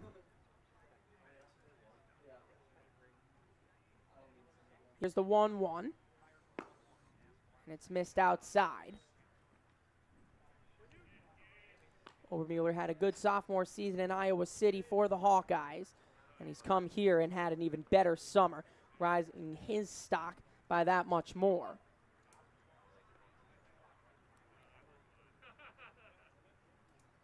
So he allows the runner that he inherited to score. As here's the 2-1, and it's in there at the knees. Pinckney knows he missed one, and the count is now 2-2. Yeah, 89 miles an hour on that pitch. Now it's a 2-2. Yeah, and a lot of times that radar gun comes in a little bit soft, so maybe that's more 90, 91 where he has been sitting. The 2-2, they'll check back at second on Foster. Yeah, always like to add a couple in your mind there off the radar gun, whatever we reference you at home, because once again, our radar gun is a decent ways away from the backstop, as all the furry friends are here today as well. It'll be a 2-2 to Pinckney. Yeah, enjoy that game, little fella. As here's the 2-2, served into left field in front of Mitchell for a base hit. It'll be a hard stop at third for Foster. Runners now on the corners for Eblin as the lineup card flips over. Yeah, good piece of hitting right there. Took that one, bit of an opposite field approach, just kind of stayed within himself there and flipped that one out into left field. And Eblin, who had to make sure Foster had to make sure that one was going to fall before he started to make his way towards third base. He was not going to be able to score there. He's going to call in a large part of the infield here to have a conversation with Obermueller. As they're quickly getting Carter Lovaz up and going. Yeah, in keeping this game as close as you possibly can, it is really important right here because you don't want to play from behind. You never want to play from behind, but you especially don't want to play from behind when it's 5 runs. Hyannis has done a great job all year of being able to stay in games, making comebacks. Of course, we mentioned that they're 5-1 in one-run games, but at this point, a hit here makes it feel pretty tough to overcome. Sort of Lovaz down in that bullpen starting to get warm and taking a little bit more of an active stretching stance. So Obermueller with a bit of work to do now as it's put in and just catches the outside corner. 1-1 the count on Vastine. You got the dangerous Derek Bender on deck.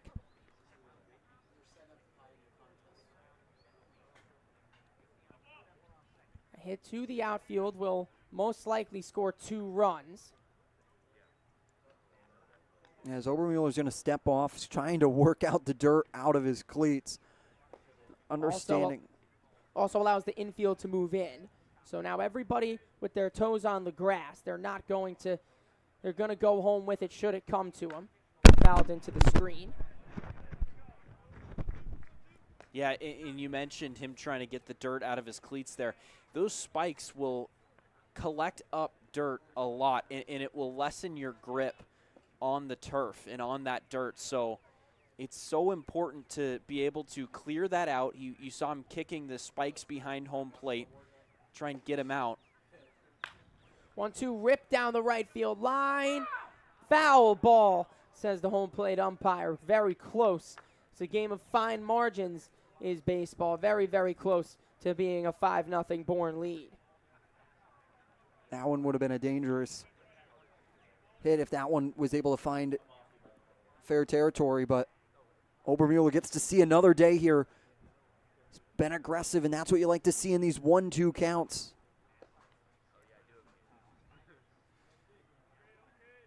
It'll be a 1-2 count, as Jacob says, to Vastine. He's 0 for 2 on the day, but has a big chance to put some distance between Bourne and Hyannis relatively early on in this game. Here's the 1-2. It's a fly ball out to right center. Over is Earhart. He makes the play. Tagging and scoring is Pinckney. The throw comes into third, and it gets by Cam Smith. And if not for the dive of Cade Obermuller backing up on the play, another run will score, but only one, as Pinckney scores on the sac fly by Vastine to 4-0 Bourne lead. Earhart, once again, another strong throw, trying to cut the runner and Eblin over at third, but that one, Eblin had a great jump on it. He was positioned there for the sacrifice. Tags up in time, and Cade Obermuller doing everything he has to keep the Harbor Hawks within this game. First pitch to Bender, misses. 1 for 2 on the day so far. Yeah, and how big was that heads-up play from Pinckney to get over on that pass ball to set up the sacrifice fly situation and ultimately come around and score the run. And in addition to that, Eblin moved up to second on that play and now is at third thanks to the sacrifice fly. Obermuller seems to be pitching around Bender just a bit, and rightfully so, but challenges him there, comes right back in the zone and blows a fastball by him. You have 2 outs against Bender. That's almost where you want to be, so that you're able to attack him, understanding that he can give it a hard hit without allowing a sacrifice. Pitches outside. Yeah, especially with an open base, you can afford to do what Obermuller's doing right now, is maybe keep it around him a little bit. Don't give him anything center cut. Don't give him a chance to extend on one. Pitch misses inside, so Bender walks, and that will bring up Bodine. So a passive approach on one of, if not the best hitter in the league this season. And that will end Cade Obermuller's day prematurely. As Lovaz is ready, they'll bring in the righty to face the righty hitting Bodine. And we'll give you the stats on Carter Lovaz right after this.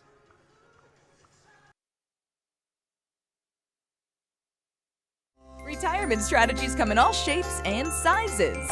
One strategy does not fit all when it comes to reaching your retirement goals. And considering all your options may be, well, more than you want to think about. So whether you're looking to retire or already living in retirement, you need a strategy tailor-made for you. Fairway Financial can create a personal retirement strategy just for you, designed to take care of you and your loved ones. Call us today at 508-398-3337.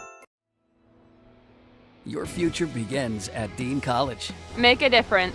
Leave your mark. Break the mold. Be a leader. Achieve unimagined heights. Believe in yourself. Make lifelong friends. This is your time.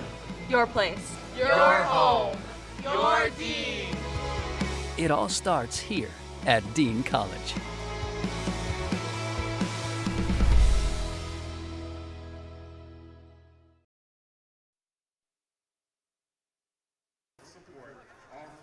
Carter Lovaz comes in to finish off things in the top of the fourth.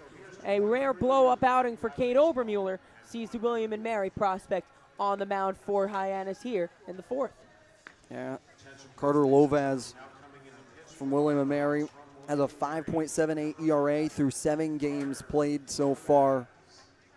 9 1/3 innings pitched. Really strong pitcher, and you're just trying to get that final out here at this spot so that you're not in a tough spot and you're only down by 4. Once again, one swing ball game, Mickey. Yeah, no, and it's going to be huge to try and keep these guys at bay. Lovaz, a very, very good pitcher this collegiate season. All CAA first team, was the first Tribe pitcher to land there in a very long time, since 2014. He's a guy that is a tall right-handed pitcher with one of those 3/4 arm slot releases. Going to be tough on righties. A little bit of a lower 3/4 arm slot, but he's got some good stuff, and he's more than capable of getting out of this, especially with 2 outs. Just needs the 1 out to end this inning and keep it within touching distance. 4 and 5 in a baseball game are 2 really different numbers. Keeping it within 1 swing, within Grand Slam distance, is a lot more attainable, especially for an offense who can come back as easy as Hyannis does. Yeah, and we mentioned Hyannis' offense really starting to hit their stride in the last couple of weeks. This is a game that you can still feel is winnable. You're within slam range here. Call on Lovaz to keep it within slam range with runners on the corners in Bender and Eblin. I'll call quick time. So 3 runs in this inning so far after the 1 in the top of the 1st. Bourne threatening for more with runners on the corners and Bodine at the plate. First pitch, there goes, and there will be no throw from Parker down as Bender he just shuffled on down to second base. Yeah, Aaron Parker looked like he did not want any part of throwing down to second. It didn't look like they had a play on to try and bring either Hainline or Snow in front of that play to potentially get Eblin trying to steal home. Yeah, seemed like he could have just jogged over as the 0-1 misses inside. Really good pitch there. A little bit of arm side run, nearly bent back into the strike zone. Not much you can do with that except watch it. So now 1 to the outfield to score 2 runs and really seem to put it out of touching distance. So big batter here in Bodine. He's the 8th batter for the Bravos this 4th inning.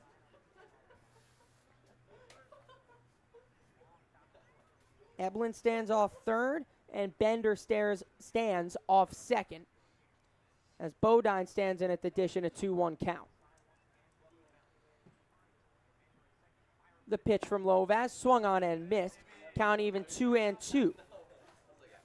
Another good one there, as that one bent back into the strike zone. Looked like Bodine was trying to take that one deep.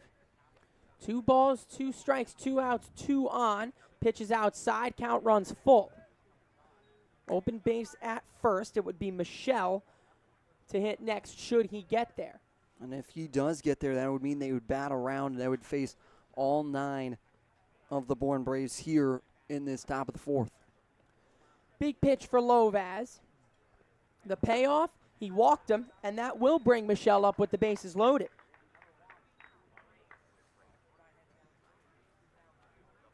Yeah, so major, major trouble here if you're Hyannis. And this inning seems like it has lasted an hour here, as the 9th hitter will come to the plate.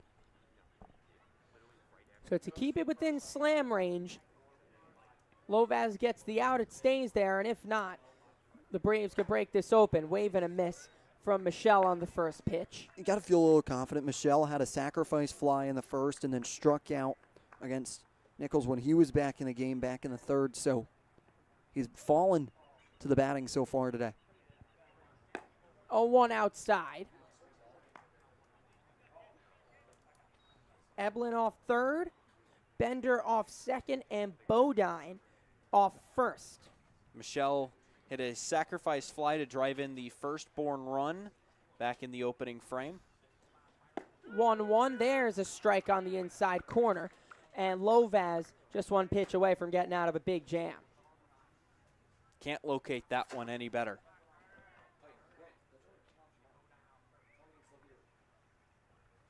It'll be a 1-2 to Michelle. Lovaz deals.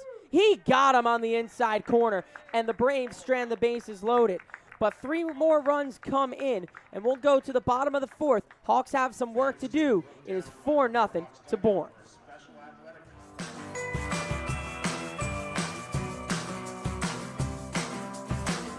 A brilliant idea starts at the source. Through innovative design, we're taking steps to create a better future. Now, the pure fresh taste of Dasani comes in a redesigned bottle, up to 30% made from plants, and as always, it's 100% recyclable. Plant bottle, designed to make a difference. This BBB seal is a badge of honor. It's a sign that this is a business you can trust.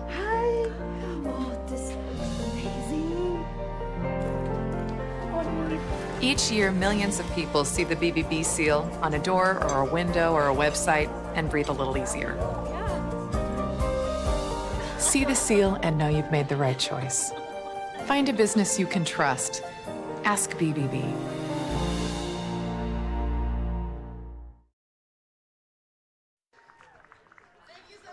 Oh, pie eating contest time as writer Jason comes in. We'll see who gets that pie eating contest victory as we go to the bottom of the 4th. And we remind you that Cape Cod Healthcare is proud to be the official healthcare sponsor of the Cape Cod Baseball League. When you need to be seen quickly for a minor illness or injury, Cape Cod Healthcare Urgent Care offers a convenient and cost-effective option with 6 locations across Cape Cod from Falmouth to Orleans.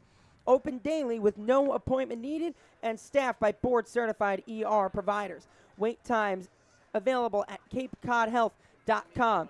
Cape Cod Healthcare Urgent Care, minor emergencies, major attention. Hopefully writer Jason won't need to get there after scarfing down those pies so quickly. As we take a look, there's the cell tower again in decent distance as we take a look at the current conditions. We saw him at game time. Let's take a look at him now. So these are the live updates. So we were talking about what's that moisture? That's that pressure, Mickey, that 29.76 pressure along with the humidity at 96%. That's that air pressure. And when you have a high humidity and then a lower temp like 70, and especially with how close you are to the port in that situation, you're able to have that fog be able to rise up from the humidity. Yeah, and since the first pitch, the visibility has dropped. So something that we're watching very closely right now, and it's gone in and out. Yeah, despite being able to see the cell tower now, has gotten a bit darker. We fall closer to sunset. And it's a 2-mile difference between first pitch. In there for strike 1 on Mitchell. We started the game at 7 miles. We're now at 5 miles of visibility. It'll be a 1-1 to Mitchell. The Harbor Hawks were set down in order their first time through. 1-2, the count now on Mitchell. It's his first at-bat since leading off the game. Thank you for explaining that one to me, Jacob. No problem, I got you. Wouldn't have been able to understand it. My grandfather listened at home, meteorologist in the U.S. Air Force, so he explained this to me very much when I was growing up. On the ground to second, Eblin fields and throws. Mitchell made it a play, but he's retired by just a half step. Yeah, and Hyannis continues to struggle with the bat in their hands. They still have not gotten a base runner. Yeah, so far, you look at Smith, he is pitching really well right now. He has 28 strikes to 13 balls. He is hammering the zone, and when he is missing, it is very rarely. So you can't even sit back and work counts because he is getting you down rather quickly and finding those 2 strikes. Up steps Earhart. Lefty on righty. In there for strike 1. Really, really pounding the zone is Tristan Smith so far as we take a look at Earhart's numbers.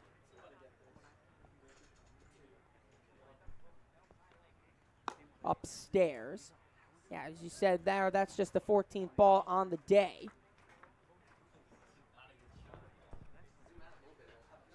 Bit of wind now coming in, a bit blustery now. Hopefully it doesn't allow for some fog to roll in. As here's the 1-1, wave and a miss by Earhart. 1-2 the count.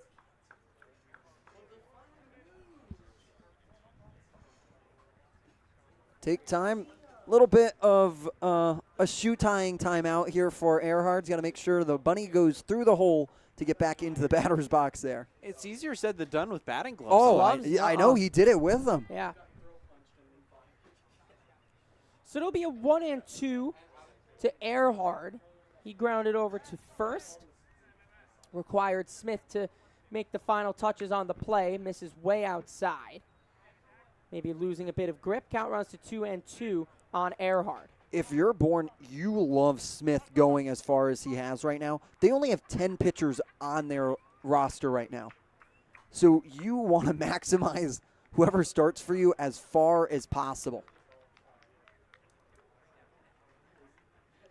Yeah, and especially in a league when you dip into your bullpen as often as these teams do. That's huge to save some of those arms for the coming days, especially if you can get this further out. 2-2 fouled away. And it's going to be these kinds of at-bats that are going to really work Tristan Smith. Just getting his pitch count up a bit more. He seldom misses the zone, but when he does put him in the zone, try to put him in play or just work him a little bit more. Upcoming for Bourne, they'll host Chatham, so instead of a 6-inning game, they'll have a 9-inning game. 2-2 swung on and missed. Earhart down swinging for the second out of the fourth. Then they'll have Falmouth, Orleans, and then they'll be back here against Hyannis on July 15th. Yeah, that is already a couple 5 days away. When you think about it, that we're already July 10th. How have Where's we the been here summer for a gone? month already. First pitch to Smith, flown foul down the right field line. Yeah, we'll have been through about a month and change and have seen Bourne 5 times already, which makes just these interdivision matchups, the head-to-head, so important, just making the most of them as you get them pretty early in the season. As pitch is way low. 1-1 the count on Smith, who's been, as you see by the average there, just tearing the cover off the ball. We're at Bourne one more time, right? Yeah, to close the season. If we play 6, August then yes. 1st, or August 2nd, excuse me. If we play 6, then we will be there one more time. Pitcher's cleaning out the cleats here with that. Yep, there it is. So you see it off to your left side of your screen. It's like a garden tool. Thank you, cameraman Grant. As it's able to clear off all the dirt so it doesn't affect your grip when you go and pick up dirt there. And then you also have that spike bag back there that you're trying to groove out with. Ripped up the middle and a base hit for Cam Smith. First hit of the day for Hyannis and a loud one coming with 2 outs in the fourth, and that brings up Zach York. That might be one of the hardest hit balls we've seen all year. That was absolutely scorched back up the middle. It most definitely was, Mickey. And that's a piece of textbook hitting. Right up the middle, drops right in front of Peterson. And in that spot, that breaks you through. And we talk about it with these Hyannis Harbor Hawks. Hitting is contagious. So now that Smith's able to break open the mold, now you're going to start to see, I see a couple more hits coming. It's almost a shame that it came with 2 outs here. You can not any more breathing room, but Hyannis has had 2 out rallies this year. And up and over the head of Michelle for a base hit. Rounding second is Smith, and he will get all the way to third. Some hop that took. Had a bit of English on it as it kicked up off the ground. Now runners on the corners, suddenly runners on the corners, as York singles strangely down the right field line. And that brings up Lane. Hawks suddenly with life here with 2 outs in the bottom of the fourth. And what a great response after allowing 3 to plate in the top of the fourth. You're able to challenge here with 2 outs. Now you bring up a really good guy against lefties in Alex Lane. Look at his numbers for Northeastern for so far this year out of Northeastern with a .214 batting average. Big spot here for Lane if the Hawks want to get back into things. He's got runners on first and third, 2 men out. Lane sees it go just outside. Lane has looked a lot better in his last few games. He's got a 1-0 count worked here on Smith. First action that Smith has seen in this game. First time working out of the stretch. At the belt, the 1-0. Wave and a miss from Lane. Comes in at 89 miles an hour on that pitch to even the count at 1 apiece.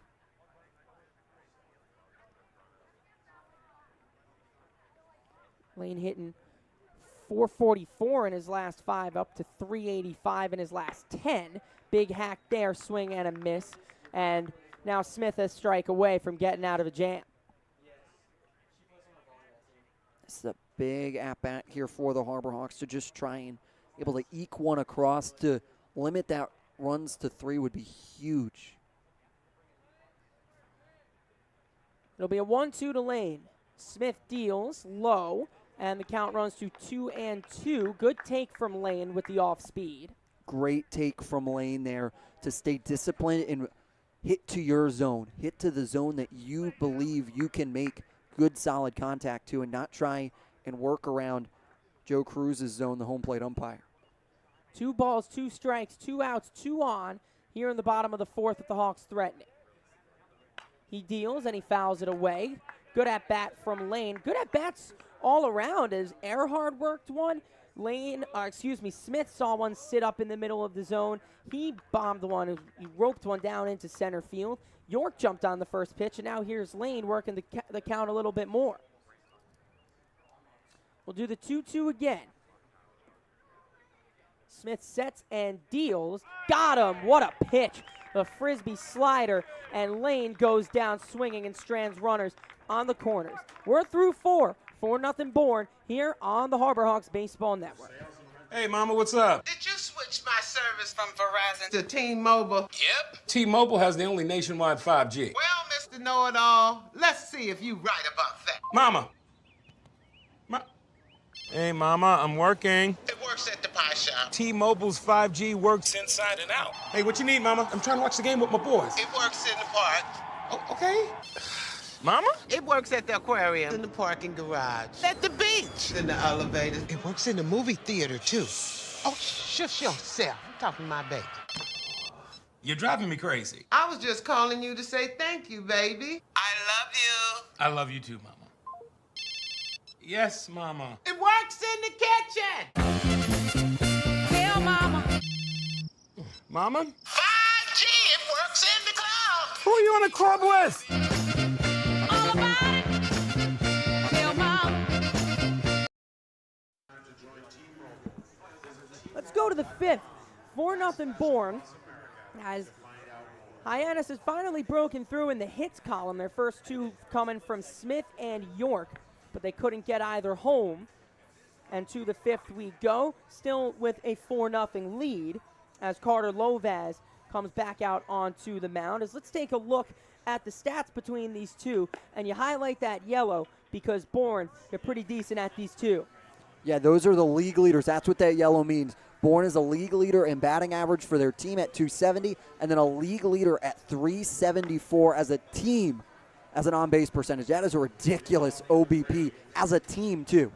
It's easy to credit that entirely to guys like Derek Bender that have obviously leading the league in batting average and everything, but up and down that lineup, if you want to lead the league in batting average, you need to have hitters, and you need to have so much depth to be able to get hits consistently to have that at a high rate. Yeah, it's not just one. It takes all 9. They've got guys, as Mickey mentioned, like Bender, but they've also got guys like Bodine who've been hot in there in his last 7-10 games. Vastine above 300. This guy at the dish, Sam Peterson, hovering right around 290. So this is a guy, this is a lineup with just pure contact hitters. They can hit for power too, as the 0-1 skied away. Quickly 0-2 on Peterson. And they're doing it all right now. Bourne is everybody 1 through 9 is contributing to their team some way, somehow. And you look back in that fourth inning. That's what it was. They were contributing. They were productive outs when they did get out.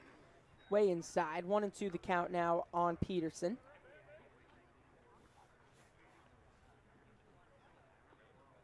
Now you have Lovaz comes out, has an empty slate. He can paint on this canvas for him. Just low. Peterson works back to 2-2 against Lovaz.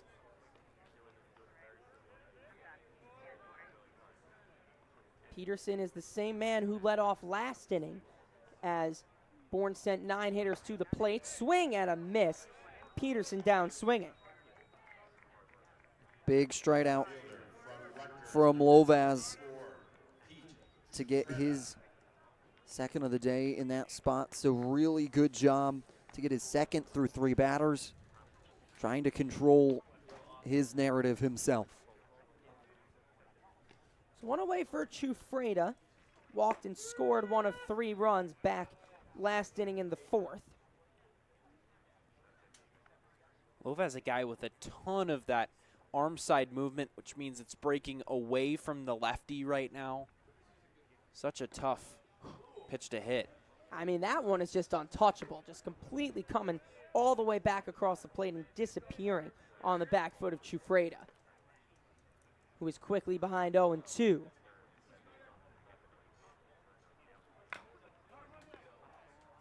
Chop just foul at the plate. Chufreda's seen Lovaz before, like we talked about in those previous meetings. So far has not been able to register a hit. Still batting zeros against Lovaz. Round numbers are a pitcher's favorite. As here is the 0-2. And he keeps those round numbers flowing. 2 straight swinging strikeouts for Lovaz. 1 for Peterson and 1 here for Chufreda. Yeah, Lovaz has come in and looked like the pitcher that he was during the collegiate season. We knew he had it in him. He's shown flashes out here on the Cape, but perhaps has figured something out and is ready to take that next step. And this bullpen might need one of those guys. 2 away for Foster. He pops the first pitch up behind the plate. Giving a chase is Parker towards the dugout, and it bounces just between Parker and York. It was playable for both of them. Could one of them have given it a stab, maybe they would have made the play, but bounces harmlessly foul. 0-1 the count. Yeah, 0-1 and does a good job as that one hit on that top rail of that Bourne dugout, sending them back into the dugout a little bit. As you see the guy with the ponytail there with his hair pulled back, Jared Saltalamacchia, former MLB player. Time with the Red Sox, with the Tigers, the Diamondbacks, and now back in the dugout, this time in the coaching staff for Bourne. Swing and a miss from Foster. Quickly ahead 0-2 is Lovaz. Lovaz doing what we talk about, being ahead in counts. That's what has made him so well. He got him looking. What an inning for Carter Lovaz. He strikes out the side in order, as that gives a bit of a pickup for Hyannis as we are halfway through. Time for Hyannis to get something going. 4-0 to Bourne. We all have obstacles, challenges at different points in life.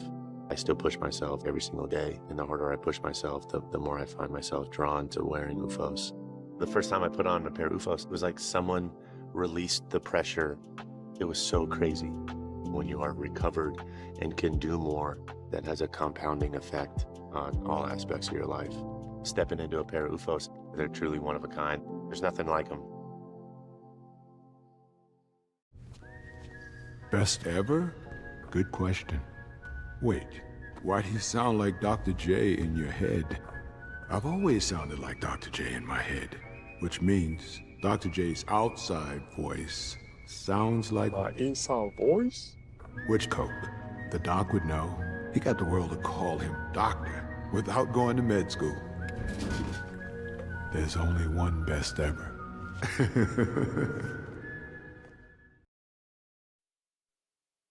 8:16 means sunset time here on Cape Cod, and with the sunset comes the lights.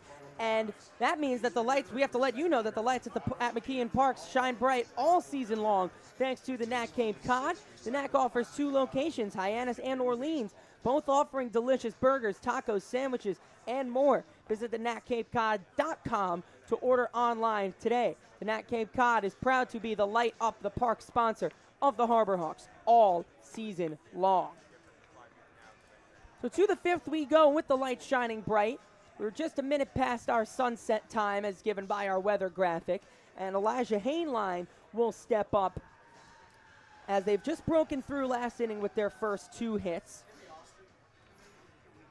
And time to get back in there again. Still a 4-0 Bourne lead. They've had chances to extend, put it a little bit more out of touching distance, but Carter Lovaz comes in, strikes out the side in order last inning. Heard a good cheer out of the Harbor Hawks dugout. So, bit of energy back injected in them. Hainline leading off could be the time to do something here, as this is a second half team, you could call it, in baseball. We're now through the halfway point into the second half of this game. This is where we normally see Hyannis turn it on. Yeah, and a team that did not have a hit until the 4th inning with 2 outs in the inning. So perhaps, they didn't get a run across there, but perhaps want to ride that momentum a little bit into the next inning. Hainline squared to bunt, but pulled back. 1-0 the count.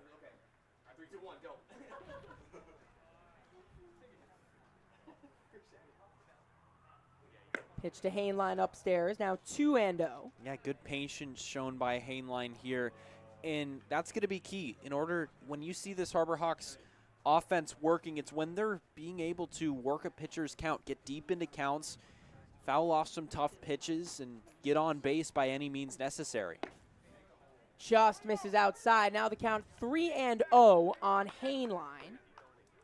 This would be the first walk Smith would give up if this count holds right now so far today. Got the day off yesterday against Wareham. Slots back in today at short. 3-0 right down Broadway. Hard red light for Hainline. Now a hitter's count for the freshman out of Washington State.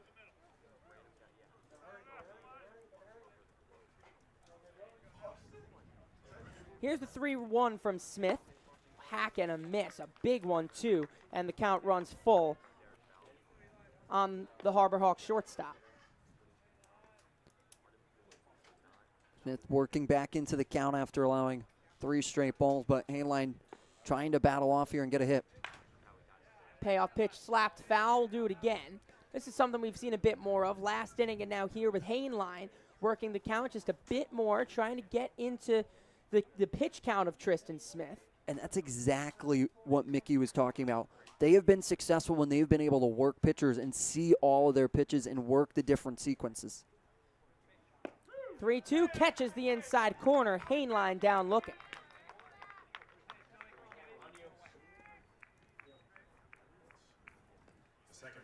Seventh strikeout of the game for Tristan Smith, who has looked extremely sharp today. Yeah, you talk about you want to work those zones and work all the pitches, but it's been tough when Tristan Smith has been commanding the zone like he has been today. As the first pitch to Snow, there's your example right there. That's his 65th pitch now going into the bottom of the 5th, so he has been really efficient in how he was working, and now this is the other one. 44 strikes to 21 balls. That is a ratio you want to see from your pitcher who is putting it in the zone. Just outside to Snow. Any coach will tell you, especially in the majors, that there you see the numbers for Eric Snow, that you typically want to be at or under 75 pitches through 5 innings. That's pretty much where Smith is right now. Pitch upstairs to Snow. Led USF in home runs this season. In his freshman year, has played both second and short so far for Hyannis. Here's the 2-1, just upstairs. Good take there from Snow. It's a tempting one came in a little slow, so he had time to react, but he lets it go by and works it to 3-1. He's laid off a couple of pitches this at-bat, and he's understanding where home plate umpire Joe Cruz's zone is, and he's not really giving that outer third of the plate against righties right now. This is just his second time up, so he made that adjustment after the first. Catches the bottom of the zone and now back in it with the full count, and that's another thing we've been seeing from Smith. He goes down, battles straight back, and gives the pitch he wants. He's worked back to a full count on Eric Snow.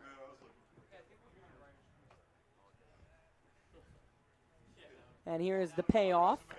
Tipped just foul into the screen. We'll do it again. Fouling it off, doing a great job to keep his at-bat alive as get a little bit more action down in the bullpen of the Bourne Braves. Here's the 3-2 from Tristan Smith.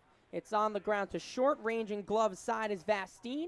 Comes up throwing, the throw was offline. They didn't get the tag on Snow. Michelle and Pinckney Shore claiming that they did get the tag.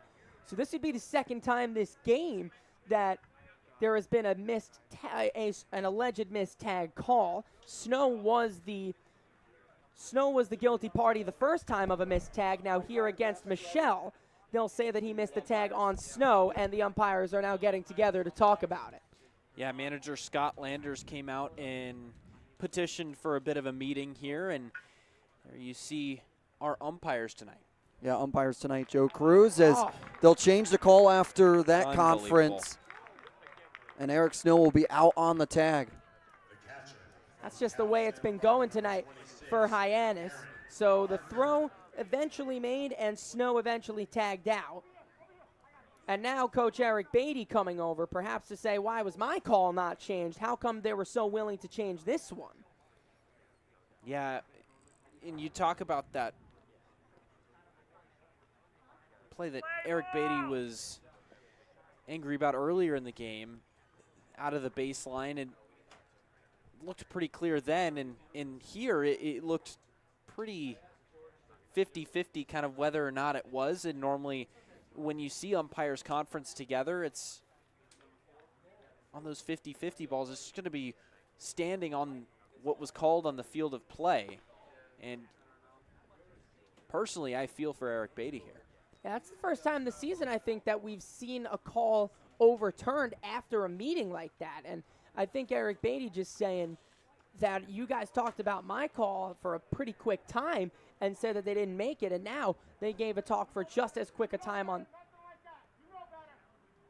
They're taking time on this call, just as much time. And they just gave him an official warning down in the third base box. Joe Cruz not liking the language skipper Eric Beatty using.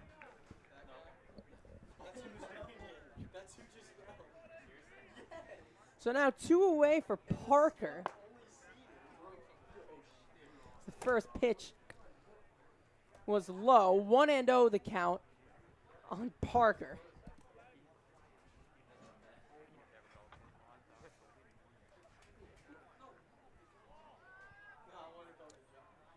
So now the count is, believe, 1-1. There's a signal from the home plate. I'm not sure what umpire. happened there. Looked like he just kind of slipped a little bit, stopped his motion. Well, count his pitches upstairs to. And we've seen pitchers here losing grip a little bit on the dirt, but that's the first time we've really seen them lose their balance. As Smith kind of slipped there. Popped up to the infield. They can't find it. Now they can't find it as the right fielder Bender comes in and he's missed it. Running it out all the way was Parker, so he reaches second. Went a little further out onto the outfield grass. It looked like Eblin had it for a second, but it went up into the lights, and they lose it, and now this is going to warrant a discussion about whether or not this game can continue. Again, we talked about it earlier. It's more of a reactionary conference. They always seem to wait to when it gets bad enough that it affects a play. They don't preemptively get together and discuss the conditions. It's only when the fog gets bad enough to affect a play, but it looks like we're playing on here. Yeah, I was going to say that last night when they were talking about it against Brewster, it was way worse. As now Eric Beatty is going to have another talk. As now Eric Beatty will now have a conversation again with Joe Cruz, the home plate umpire, about asking for the conditions, I have to imagine, about whether it's deemable safe to play. And that's what they conferenced about, you have to imagine, between Renato Cockrum and then Joseph Giacio and then Joe Cruz. But still, I mean, yeah, the fog compared to last night isn't as bad, so maybe just going above the lights combined with just that little bit of fog is what causes the reaction. Don't really know what the conversation was there. But looks like we'll continue to play on for the moment.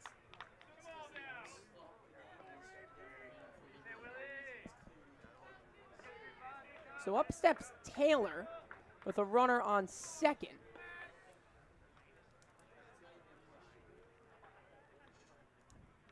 So they had just stopped play, so maybe a bit of a hitch in the momentum here for Hyannis. The first pitch is low. Maybe that's what he's saying. But also, this is also a conversation. We are now in the bottom of the fifth, 2 outs to play. So if that goes up in the air, you resort back. This game doesn't get played. You get one more out. This game's done if you get any more fog. So I have to imagine Eric Beatty is asking the question, why are we continuing playing if it's an unsafe territory? And also a little bit of gamesmanship here, understanding that he could try and maybe reset the game possibly if you were to have it off. And if that ball does fall, which it does, they're given that extra chance. They could score 4 runs with this extra chance. So there's what Beatty could be saying is, why talk about this now? As soon as I get a guy on base, the conditions seem to be better than they were last night. So maybe not. He's maybe hoping that the decisions aren't as reactionary as that one was, as Taylor pops it foul behind the plate. Now 1-2. Looks to be just trying to get the best chance for his team. So the runner on second is Parker after the ball gets lost above the lights. Yeah, when this fog rolls in, the lights create kind of a bowl down onto the playing surface. So when that ball goes above the lights, it's very easy for outfielders and infielders to lose it. Just like we saw Bender do out in right field right there. Yeah, once it was on its way down, Bender had a beat on it, but it was just a little bit too late. And Parker ends up on second. He ran it out the entire way. He stands on second now. It's a 1-2 count to Taylor. Smith deals, swung on and missed. Taylor down on strikes, and down go the Harbor Hawks. We're through 5, 4-0 to Bourne here on the Harbor Hawks Baseball Network. Diet Coke? Who are you, my mom? You should be so lucky, because you know what moms do? Well, I suppose we should start with the whole giving you life thing. It seems like that should be enough. No? Okay. What about her ability to send shockwaves through the neighborhood without saying a word? Or whip up a ridiculous handmade costume that you forgot to tell her about? Not to make you happy, but because she had a reputation to uphold. She invented rideshare, called it carpool, and did it for free. She didn't need those dating apps either. You copied her jeans, her spin, her shoes, her scrunchie, and whether you realize it or not, her music. Why not? Oh, and she can win any argument in 4 words. Because I said so. Everything you're trying to do, she's already done it, did it better, and she did it with a Diet Coke in her hand.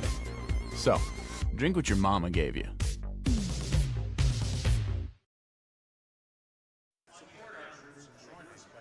Carter Lovaz back out as we go into the 6th inning. There was a brief umpires meeting, perhaps about the impending fog, but they have deconvened. They go back to their spots, and it looks like we're good to play on for now. As we go into the 6th, it's a 4-0 Bourne lead. Yeah, Bourne possessing a 4-0 lead here. And Still within striking distance, it feels, for the Harbor Hawks if they want to get it going offensively. Eblin scored on a sac fly from Garrett Michelle in the first, and then 2 scoreless innings, and then in the fourth, they sent 9 hitters to the plate. They had a few walks, a few hit by pitches, and a few singles, and they scored 3 runs in that fourth inning to make it a 4-0 game. That's where we stand now as we head into the 6th. Yeah, and keeping them at bay through this inning will be huge to, again, keep this within slam range. Hyannis, a team that can score a lot of runs quickly. In getting through this inning quickly if you're Lovaz, to maximize the amount of time that you have to work with this fog. But now as the rain starts to come down again, that's normally when you're able to work back through a little bit and have a little bit more visibility when it starts to rain again, because it breaks up that fog a little bit. It'll be Pinckney, Eblin, and Vastine, 9-1 and 2 in the Bravos order. 4-5-0 for Bourne, 0-3-1 for Hyannis. The throwing error coming from Hainline at short, as Pinckney flies it down the left field line, as Mitchell gives it a look, and it'll go off into the forest. I got to say, just watching that pop up down the left field line, it is very difficult to see once it gets above those lights, because as I mentioned, it creates a bowl, and then once it gets above that and into the darkness, it just kind of blends in with the fog, the grayish fog. 1-2, chopped on the ground to second. Over is Snow off the high hop. He fields and throws to retire Pinckney for out number 1 of the 6th. Good defensive play there by Eric Snow, charging in on that high chopper that goes directly up, able to get over in time to make the play. That was a ball that was directly up the middle. Fires over with a good cannon in time. And the 6th inning, it's already the 4th plate appearance for Bryce Eblin. Scored on the sac fly in the first, grounded out to second in the second, and then got hit in the fourth. Was stranded at third. Him and Bender both stranded in that inning in scoring position. I was thinking that could have given Hyannis a little bit of momentum. As it's on the ground to first, laying out is York, firing over to Lovaz, who covers. That's a great play from Zach York, flashing the leather for the second out. What a great play there by Zach York, able to get over there in time, laying out for, look at that, hat comes off and all, doesn't even go for the hat, stays with it, taps on, Lovaz getting there in time. He almost more trapped it to the ground in between his glove and the ground than picked it out of the air with his glove. That was a great play to then pick it up and know that Lovaz is coming over to cover for you and finding him, putting a perfect throw on him.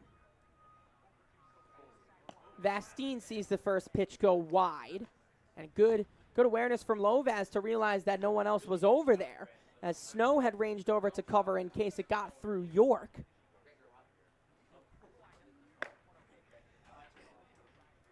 Two 2-0 the count now on Vastine.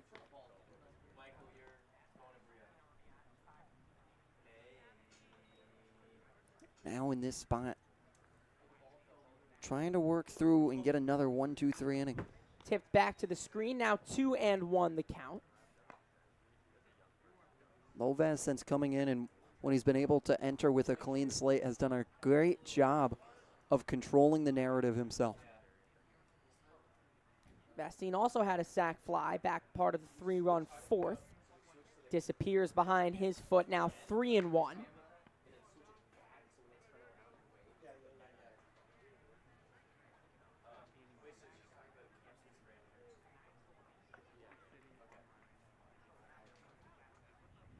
Swing and a miss. That pitch upstairs, going up on that upper top of the zone, able to get him swinging. So it'll be a 3-2 coming to Vastine.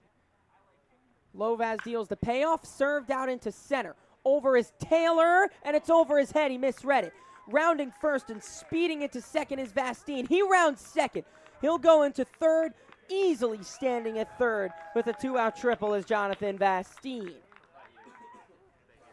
Yeah, and the fact that that one didn't get above the lights is big, and it gave Taylor a chance to get that one out in center, but ultimately playing just a little bit too far away from it to have the speed to get over. And it skips off that slick surface as well and gets by him a little bit easier. So a rare misread from Will Taylor. He's looked so good. I don't think he misread that. It was just too far away. He showed off his range there, and he nearly made a great play on it. First pitch to Bender fouled away. I don't usually see balls like that getting by Will Taylor. Yeah. He's looked really good in center field so far this season for Hyannis. So a runner on third for Bender. Off speed, pulled the string, and it's fouled away again, right side out of play.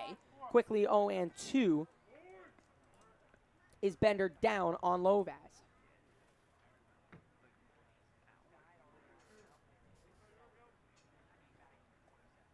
The 0-2. Got him swinging. Good morning, good afternoon, and good night. Setting down Bender. Runner strands on third. And let's now go to the fourth member of our team, Bria Lasik. Thanks, Michael. Cam Smith has a whole cheering section here tonight. His grandparents came all the way from South Florida to watch him this weekend and are donning some very special shirts that are now available to have because of NIL. They say Cam's Crew on the back. They said that they may be the only two in attendance wearing them tonight, but back at Florida State, he's got a whole crowd that wears the Cam's Crew shirts, and his parents are coming up. They said that a whole wave of Cam fans are coming up this next week. All right, back to you guys.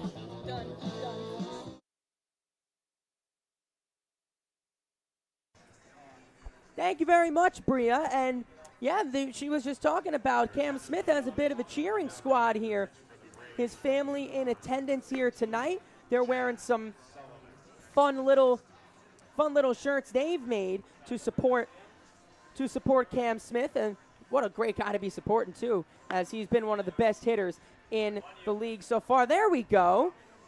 Season the 24, the Florida State colors, has Cam's Crew on the back.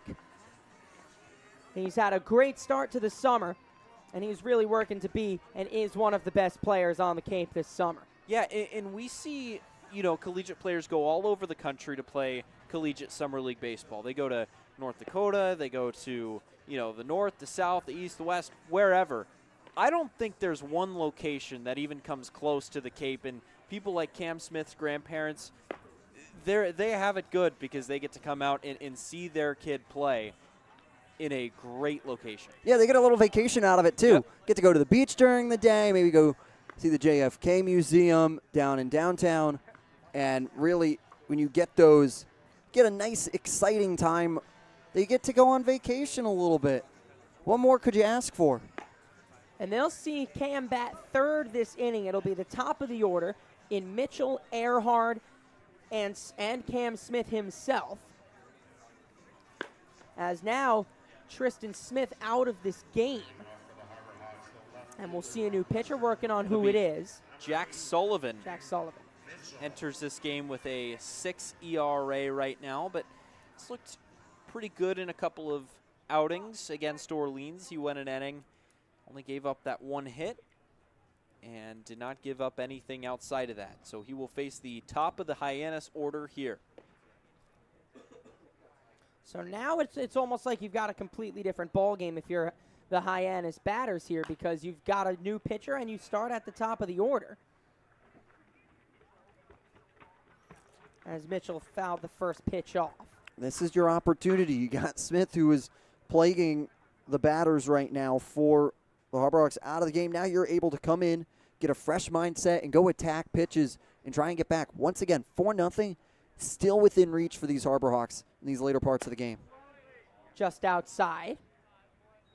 Closes the line on Tristan Smith. What a fantastic day for him. 5 innings, 3 hits, no runs, no walks either, and 8 strikeouts.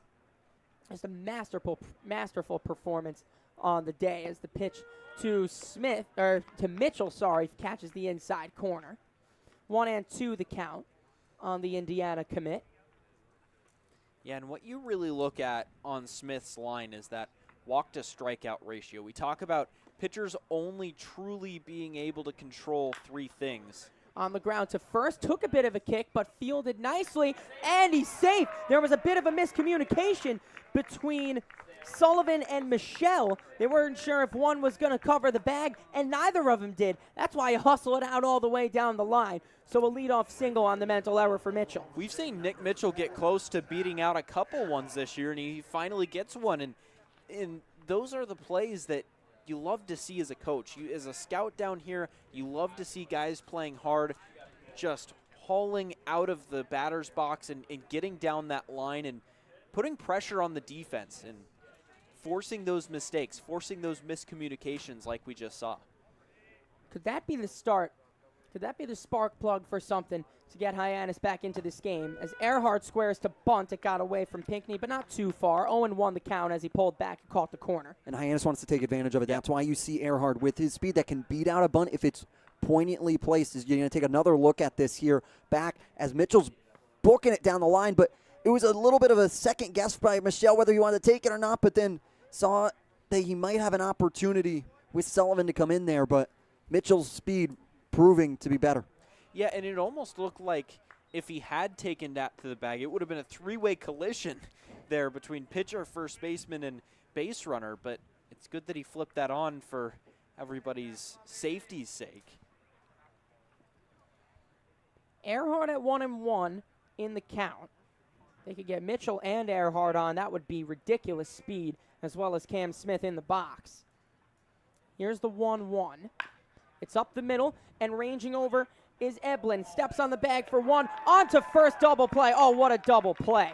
What a wonderfully turned double play. And just like that, threat could be erased. 2 away now for Smith with the bases empty. Yeah, big double play there for Bourne, turning their 16th of the year, and does a great job. And it's just absolutely beautiful. That is picture perfect.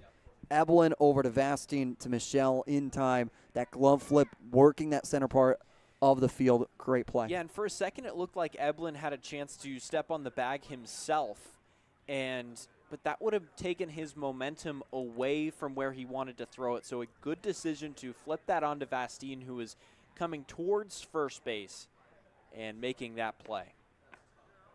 Smith ahead on the count 2-0, so Michelle bailed out of his mental error by a really nicely turned double play between the 2 middle infielders.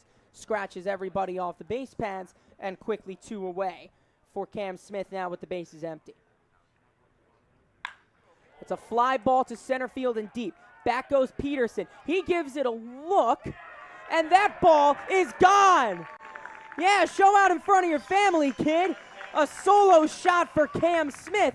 The Hawks are on the board. They cut into the deficit. Now 4-1.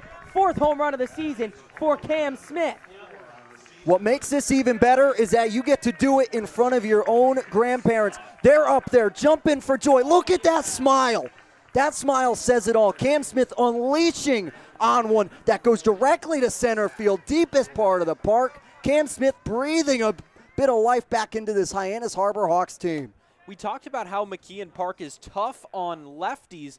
That mostly means that they're going to pull it out to right field, but if you're a righty that's trying to hit a home run to the opposite field, it's even tougher, and Cam Smith just took on the deepest part of the yard and won. He won handedly as well. As here's the 1-0 to York. It's away, 2-0 the count. Now this brings up another guy that has just as much power as Cam Smith, as he showed that off for the Antelopes this year. Wave and a miss. Now count 1-1 on York. Now how big does that double play look now? Smith sends that out. It's a 1-run ball game. Pitch catches the outside corner. Now 1-2. So getting another arm loose down in the Bourne bullpen. Just low, now 2-2 on York. So a solo shot from Cam Smith gets a few more breaths of life back into the Harbor Hawks. 2 balls, 2 strikes, 2 outs on York here in the bottom of the 6th. He sends one out to right field. Forget about that one. Over the scoreboard. What a majestic shot from Zach York. Deep into the Hyannis night. All the way out. Over the trees. Over the board. Over everything in right field. And the lead is cut in half, 4-2 to Bourne.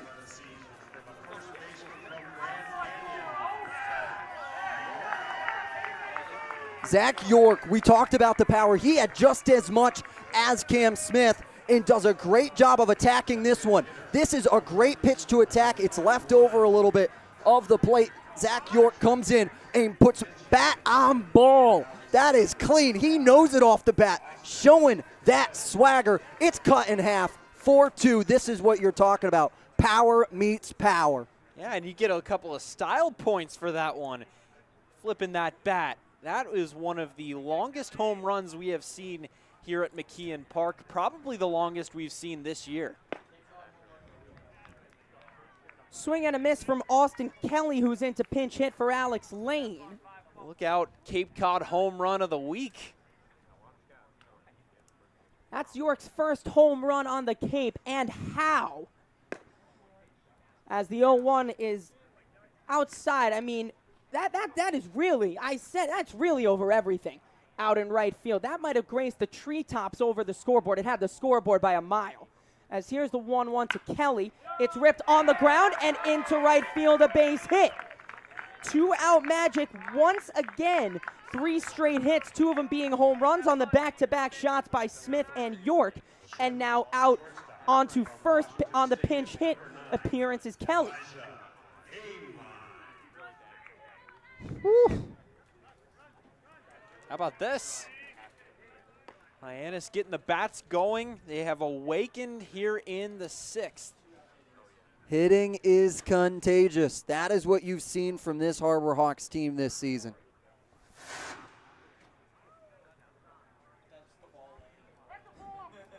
And now a balk called on Sullivan, and that sends Kelly to second. So now a runner in scoring position for Hainline immediately called. So still 2 away. Now a runner in scoring position. Kelly had singled, now over to second on the balk. And Hainline has a chance to cut the lead to 1. Cruz trying to break that one off. Now you bring up Elijah Hainline, who's went down swinging both times, but it doesn't matter. When Hyannis gets into these rhythms of being able to go attack pitches, anyone can get hot at any given moment, no matter what they've done today. So runner in scoring position for Hainline. The pitch is a fly ball, left field and deep. Back goes Chufreda. He looks up. It's gone! Oh, it's gone! And Elijah Hainline has tied the game. 3 home runs with 2 outs in the bottom of the 6th. And the Cardiac Hawks are at it again. 4-4. We are tied.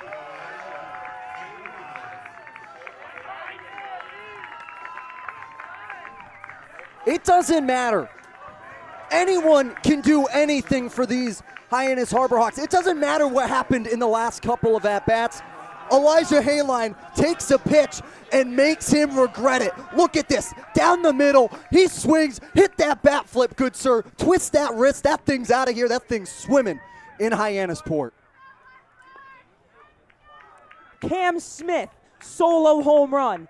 Zach York, solo home run. Austin Kelly, single. And Elijah Hainline, 2-run home run, all with 2 outs. And now John Gazdar is hit. And that isn't going to cause any good intentions from the Hyannis dugout. As Gazdar on the first pitch gets drilled, and he'll make his way to first for Parker. Number 33. Nice synchronization there, Mickey. But what an absolute changing of the tide. And mind you, let's also keep in mind, I want everyone to take a look at your scoreboard right now. This is happening with 2 outs. This is 2 out hitting. This is what Hyannis has been looking for, and they find it here tonight. Big 2 out hitting, big bombs.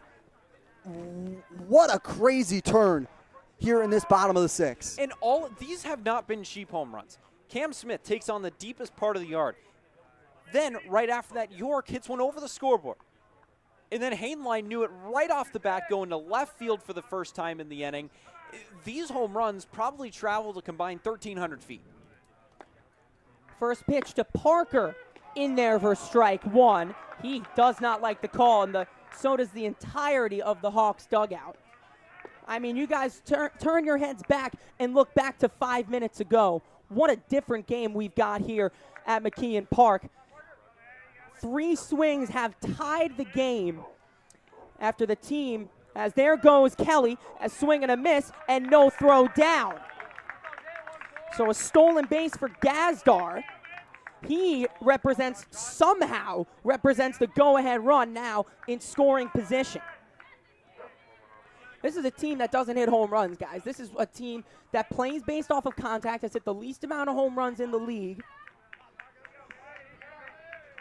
And all of a sudden, they've hit 3 just this inning to power them back to a tie game. Entering this inning down 4-0 with 2 outs, 3 homers to make it 4-4 as Parker swings and misses. No, he got a piece of it. And he stays alive just about.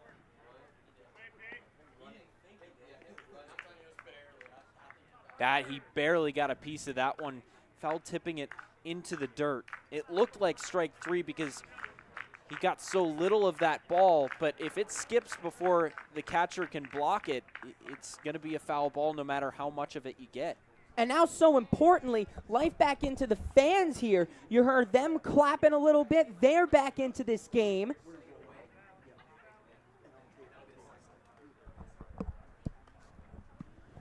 So the runner on second is Gazdar. He got hit in a pinch while he was pinch hitting for Snow. He represents the go-ahead run. 4 runs have scored. Back-to-back homers for Smith and York.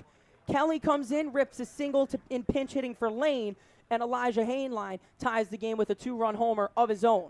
0-2 to Parker. Poked out into right field. It's down for a base hit. Here comes Gazdar. The throw is late. On to second goes Parker. The Harbor Hawks have taken the lead in the bottom of the 6th. 5 runs. And now Aaron Parker bringing in the all-important go-ahead run. Man, oh man. Aaron Parker, look at that smile. Hits galore. 5 runs in the bottom of the 6th. All happening with 2 outs. That is the biggest part. And now I think Bourne's dugout has seen enough. This has been a hit parade. It's been a hit parade of absolutely smoked balls, and the one that finally gives Hyannis the lead is probably the softest one of the inning. 6 hits in this inning for Hyannis. Somehow, some way, they've taken the lead. Jack Sullivan's day is done. We'll tell you about Bourne's new pitcher after this. We all have obstacles, challenges at different points in life. I still push myself every single day, and the harder I push myself, the more I find myself drawn to wearing UFOs. The first time I put on a pair of UFOs, it was like someone released the pressure. It was so crazy. When you are recovered and can do more, that has a compounding effect on all aspects of your life. Stepping into a pair of UFOs, they're truly one of a kind. There's nothing like them. Best ever? Good question. Wait, why'd he sound like Dr. J in your head?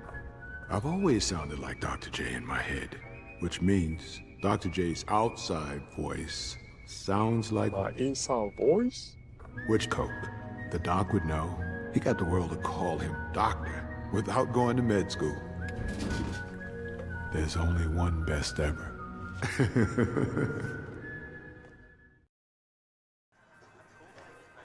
So a new pitcher now for Bourne, as Sullivan had gotten the first 2 outs of this inning with seemingly no trouble at all.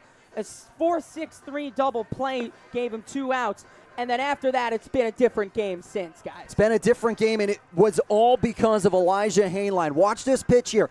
It is left over the plate perfectly. Hainline watches it and watch his eyes as well. It's directly middle. That is that perfect zone on MLB The Show that you want to have. He watches it, flip the wrist. That thing is out of here. A no-doubter, back to the wall, Trufreda went. But that's just how costly one pitch can be if you're the Bourne Braves. You're tied at this situation, but now that big hit from Parker, able to get Hyannis out in front of this in a big way.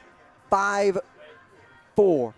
And you have to remember that this inning began with a double play that seemingly killed Hyannis' momentum. They come back with a pair of home run. Of course, the Cam Smith home run went 391 feet to right center at 101 miles an hour, one of the hardest hit balls we've seen all year. The York home run went 392 feet, 100 miles an hour off the bat. These baseballs are getting smoked today. Hainline led Washington State with 12 home runs this season. That's his first of the summer here on Cape Cod, and what a time to get it. As the pitch to Taylor, he squared to bunt. So the Hawks now have a 5-4 lead after that home run. John Gazdar got drilled with a fastball, stole second, and Aaron Parker brought him in. Will Taylor's now the 9th hitter of this 6th inning for Hyannis. They have snapped into life in there for strike one. 1-1 the count. And the new pitcher, Matthew Shane, has been really, really good this year. Excuse me, Matthew McShane. A 2.38 ERA on the year in 5 games. 14 strikeouts to only 5 walks. Here's the 1-1 coming to Taylor with Parker off second. It's low.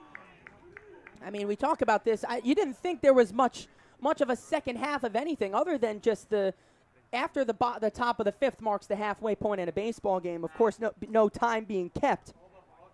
But you guys want to talk about a second half team in the Hyannis Harbor Hawks. Every time it seems like they spark into life from the bottom of the 5th inning on. And boy, have they sparked into life here today. As here's the 2-1 to Taylor. Outside, 3-1. 94 on the fastball. He has so little time to pick that one up, but a nice take from him. Nothing much he can do with that pitch in a good location. The top of the order coming up next is the 9th hitter of the inning. It's ripped to third and past Foster for a base hit. Parker rounds third. The throw is coming in. He will score. An RBI single for Will Taylor. Now 6 runs in the bottom of the 6th for Hyannis. 6-4 the lead. They'll send up Nick Mitchell for the 2nd time as Taylor scores Parker. The runs just keep coming. It's contagious. At this point, it's just getting down the line. And I'm going to emphasize it again because I think this is the point that people are going to start forgetting about because of how many fireworks this has happened. This is happening with 2 outs in this situation. This is 2-out situational hitting, attacking pitches, attacking in the counts, and working them. Will Taylor gets in a big run because now you're up by 2, and now you've responded for 6. And 7 straight hitters have reached for Hyannis. Mitchell takes the first pitch low. So Mitchell's single started the inning. Zach Earhart grounded into a 4-6-3 double play. From there on, home run, single, home run, hit by pitch with a stolen base for Gazdar, single and single. 6 runs in the bottom of the 6th, and they have a 2-run lead. Outside, 2-0 the count on Mitchell. His single seemed to give some momentum before Earhart's double play seemingly killed the momentum, and then just jumping straight back into it. The Hawks have struck, sending 7 straight hitters on base.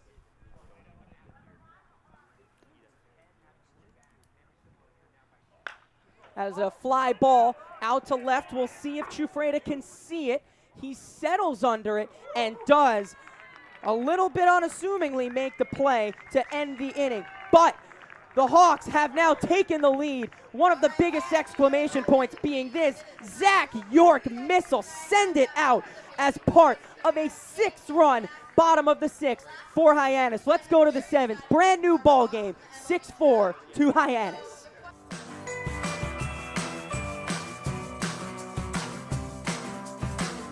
A brilliant idea starts at the source. Through innovative design, we're taking steps to create a better future. Now, the pure fresh taste of Dasani comes in a redesigned bottle, up to 30% made from plants, and as always, it's 100% recyclable. Plant bottle, designed to make a difference. This BBB seal is a badge of honor. It's a sign that this is a business you can trust.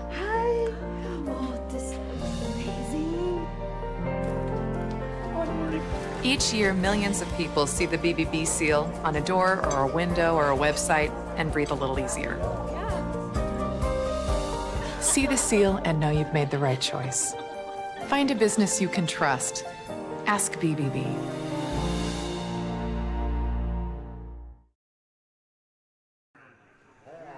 So to the 7th we go. Hey, the wait is almost over. Floor and Decor is coming to Hyannis on September 7th. Get ready for unbelievable everyday low prices on tile, wood, stone, laminate, vinyl, installation materials, and more. Our high-quality selection cannot be beat, so mark your calendars for September 7th for Floor & Decor's grand opening in Hyannis. At Floor & Decor, you'll discover thousands of in-stock products, all at a price you'll love.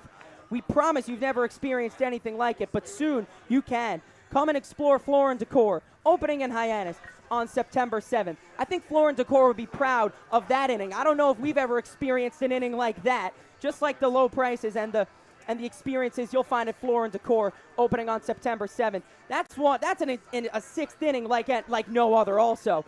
I mean, the Harbor Hawks, the power surge has arrived. Smith, York, and Hainline all teeing off of Jack Sullivan to tie the game. And then they went and reverted to small ball as Gazdar, Parker, and Taylor all reach a hit by pitch and 2 singles to somehow, some way, give this team now a 2-run lead going into the 7th. Can you call the orange uniforms that boost? I think so. I don't know. I've got something about it. Hyannis City Connect magic. Yeah. Right now, you look at that, and you got to take a breath. If you're home, take a breath with us. Take one, because that was an inning. And now you got to come back out here. If you're Hyannis, got to channel the momentum and not allow your defense to suffer. Yeah, there's still 2 entire innings to be played here. So great big inning from them as the 0-1 pitch fouled off. It was a great inning from them, but now settle back in a little bit because there's still 2 entire innings to be played. Can't let that, you can use that momentum, but you can't let it get the best of you now. Stay calm, stay composed, and finish this game out strong for an exclamation point win. 0-2 is low. Darren Horn is now into pitch in relief of Carter Lovaz, as he is ahead 1-2 on Bodine. It'll be Bodine, Michelle, and Peterson for them this inning. Chopped foul, just about staying alive. I like to say something when something like that, baseball just happened, guys. Sure. What an inning. As at any given time of any given game, anything can happen. As here's the 1-2 to Bodine, it's low. Now at 2-2, Parker's going to come out and have a conversation with Horn. And maybe it's to call signs because Horn just came in here, and you'll take a look at Horn, and really he is a guy that is on the top of the top in RPMs as well, but his numbers also are really strong. Yeah, he has a 3.60 ERA, and that strikeout to walk ratio is something you'd love to see. 8 strikeouts to 3 walks on the year. He's really good at limiting base runners. That's how he was in the collegiate season with Coastal Carolina. Did he go? No, he did not. So the count runs full on Bodine. Perfect back foot breaking ball right there. That one just disappeared on Bodine. And here's the payoff. And it's low, so Bodine works back from 0-2 down and works a walk. And that will bring up Garrett Michelle with a runner on. Yeah, really nice at-bat there from Bodine to work back against some really great pitches from Horn. And Horn didn't do anything really wrong on that at-bat except for miss that 3-2 pitch, but he was locating there, so refocus, get back locked in here. Pitch inside. Now you notice on this center field camera right here, the fog has a bit reconvened here, and that's huge because now you'll say if you're Coach Eric Beatty, you'll take all the time you want going out to the mound if you want to make a change, maybe a meeting, bit more gamesmanship from him. As it's right at Gazdar, back to first, double play. Gazdar turns it, and there are quickly 2 away. John Gazdar, what a play. Turning it quickly, and the biggest thing about that, you grab it, his eyes are over directly to first base to York. And another thing, York is directly over there standing ready for it to come as well. It was a bang-bang play, but both of them knew what they needed to do to get a strong defensive out 2 away quickly. And that's understanding the situation. A huge portion of baseball is anticipating what's going to happen. And there you see John understanding that he made a great play. Probably, yeah, what can I do about it? Simple as that. Brag to his teammates Yep. about that one. Yep. 1-1 the count on Peterson. Now that's exactly how the inning started for Hyannis. Was on just a quick little double play. Yeah, and refocus here if you're Horn. You made your pitch, but you got to make more. Good pitch from Horn. Worked its way back into on the plate, but it missed inside. 2-1 the count. And now we're losing visibility on the scoreboard right now. That can be your metaphorical firehouse. Did he go? Yes, he did. It looked like it might have even caught the bat, but regardless, it's a strike. So you could call the scoreboard your metaphorical firehouse in Chatham, as we're losing a bit of visibility there. A pop-up to wherever it may go could cause another umpire meeting about the fog. As here's the 2-2. It's missed outside. Count is full.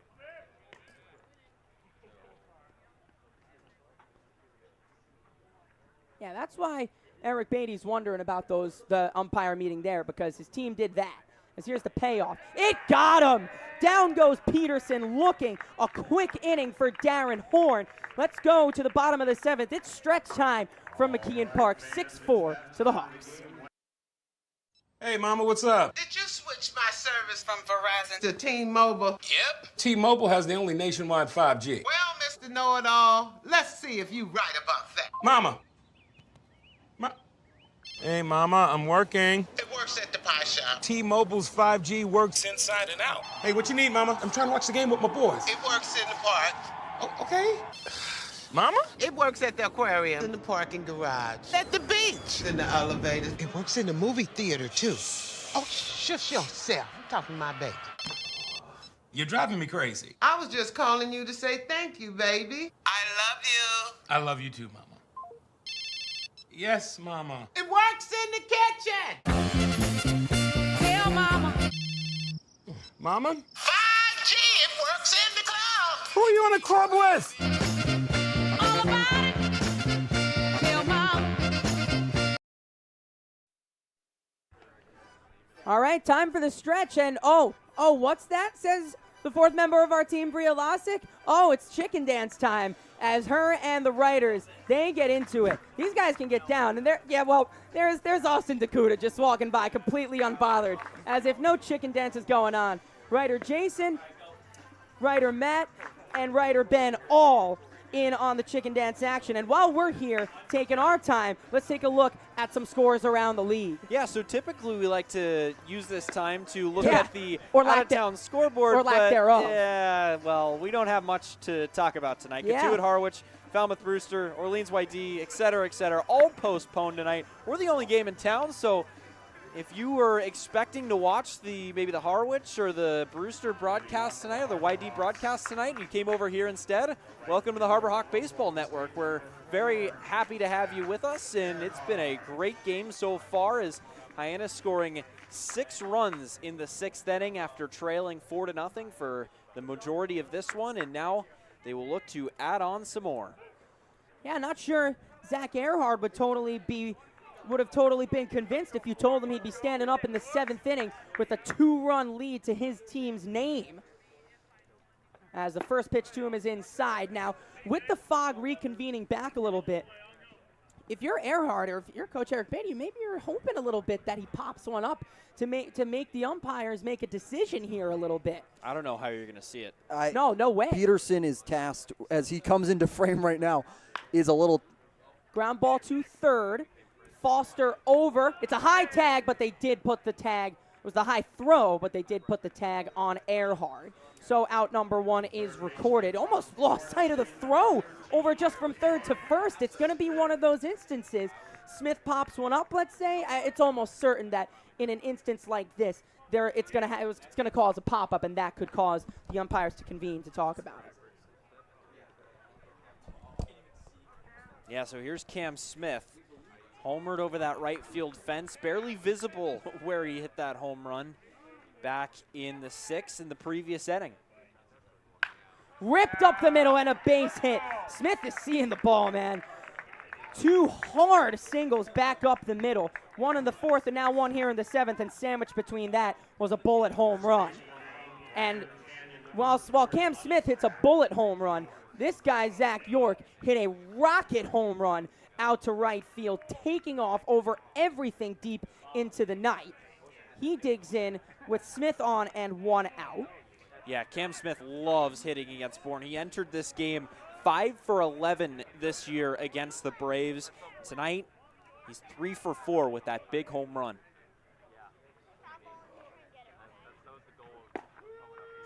Drops right in for York. 0-1 the count.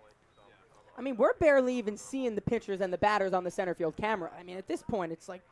A couple of years ago, there was a Sunday night football game in New England, and there was a ton of fog. Yes. And they actually switched from their camera, the normal football camera. You had to go to the Sky sideline. Yes. They went to the roving camera, and it looked like a Madden game. Yeah, you had to go to the Sky Cam in that situation. That was Sunday night with NBC, and the big reason why they are so proponent of every NBC broadcast having a Sky Cam is because of those situations like these, and like when fog comes in to really adhere with some of your plans. Here's the 0-2 to York. It's upstairs. Let's hit our Sky Cam, right? Yeah. We got a Sky Cam online here? We actually got we got the Goodyear blimp flying around up there. I don't know how much he would help up No. there, though. It'd be even worse than this. Not a lot. No. Up above the atmosphere, above the fog, he'd be looking straight down. As here's the 1-2 to York. It's low. I mean, now at this point, it's into pitches McShane. I don't even know how he'd be wanting to touch this strike zone even close to Zach York after the tank he hit. He's worked back to 2-2.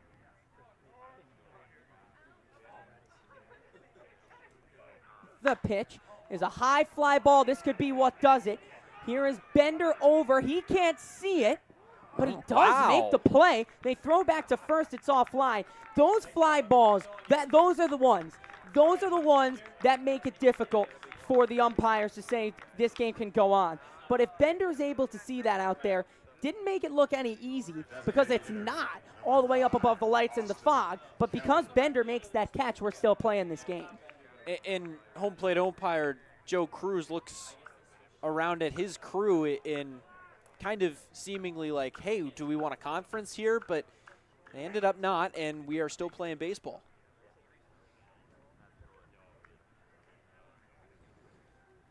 So Smith stays on first, had to retreat as Kelly tips one into the screen. Yeah, Smith was about 3/4 of the way to second base because he didn't know if the catch was going to be made. But but he gets back just about in time with an offline throw.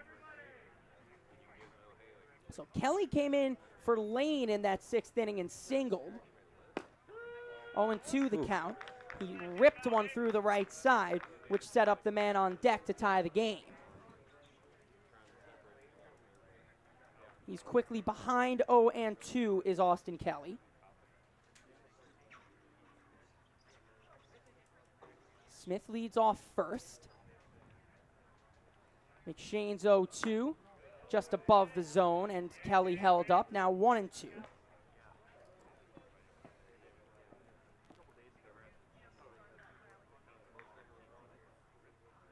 There's that fog. You see it creeping in on the lights. It gives you a great idea of the elements these guys are playing in. It is now densed up. Ooh. Now the 1-2, swung on and missed, and down go the Hawks. So Smith stranded on first. Let's go to the 8th, 6-4 to Hyannis. We all have obstacles, challenges at different points in life. I still push myself every single day, and the harder I push myself, the more I find myself drawn to wearing UFOs. The first time I put on a pair of UFOs, it was like someone released the pressure. It was so crazy. When you are recovered and can do more, that has a compounding effect on all aspects of your life. Stepping into a pair of UFOs, they're truly one of a kind. There's nothing like them. Best ever? Good question. Wait, why'd he sound like Dr. J in your head? I've always sounded like Dr. J in my head, which means Dr. J's outside voice sounds like my inside voice? Which Coke? The doc would know. He got the world to call him doctor without going to med school. There's only one best ever.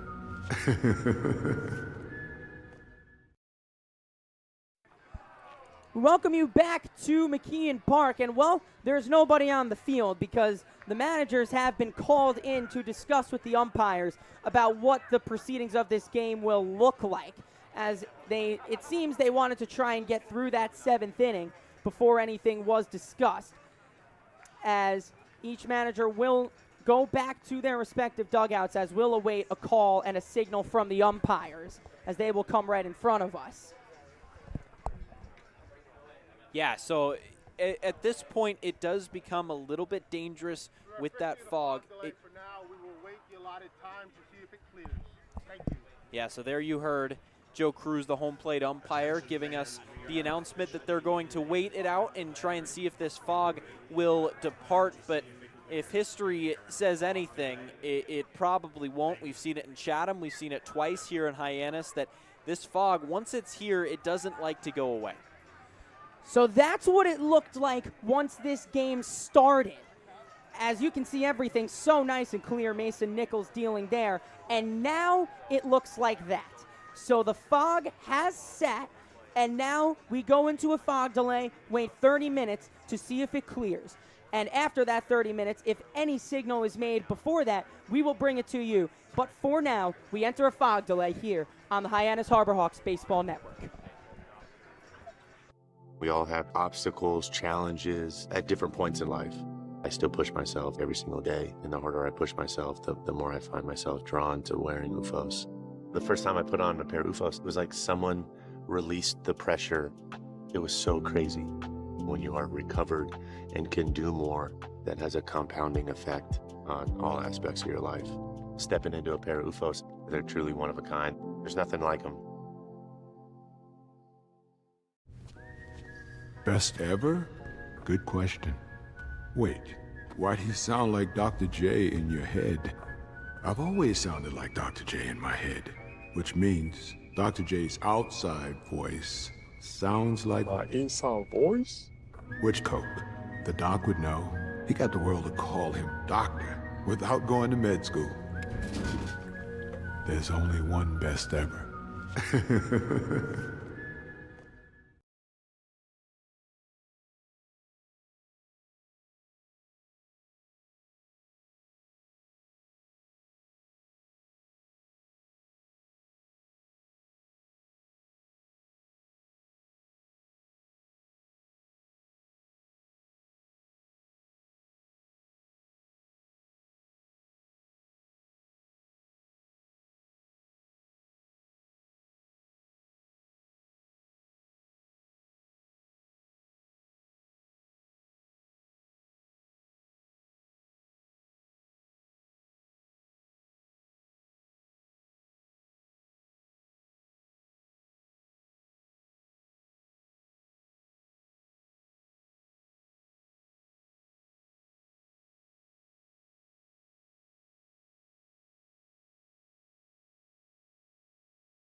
Well, welcome back. Here I am. I'm Grant McNew, Nico Sharp, Josh Schreiber.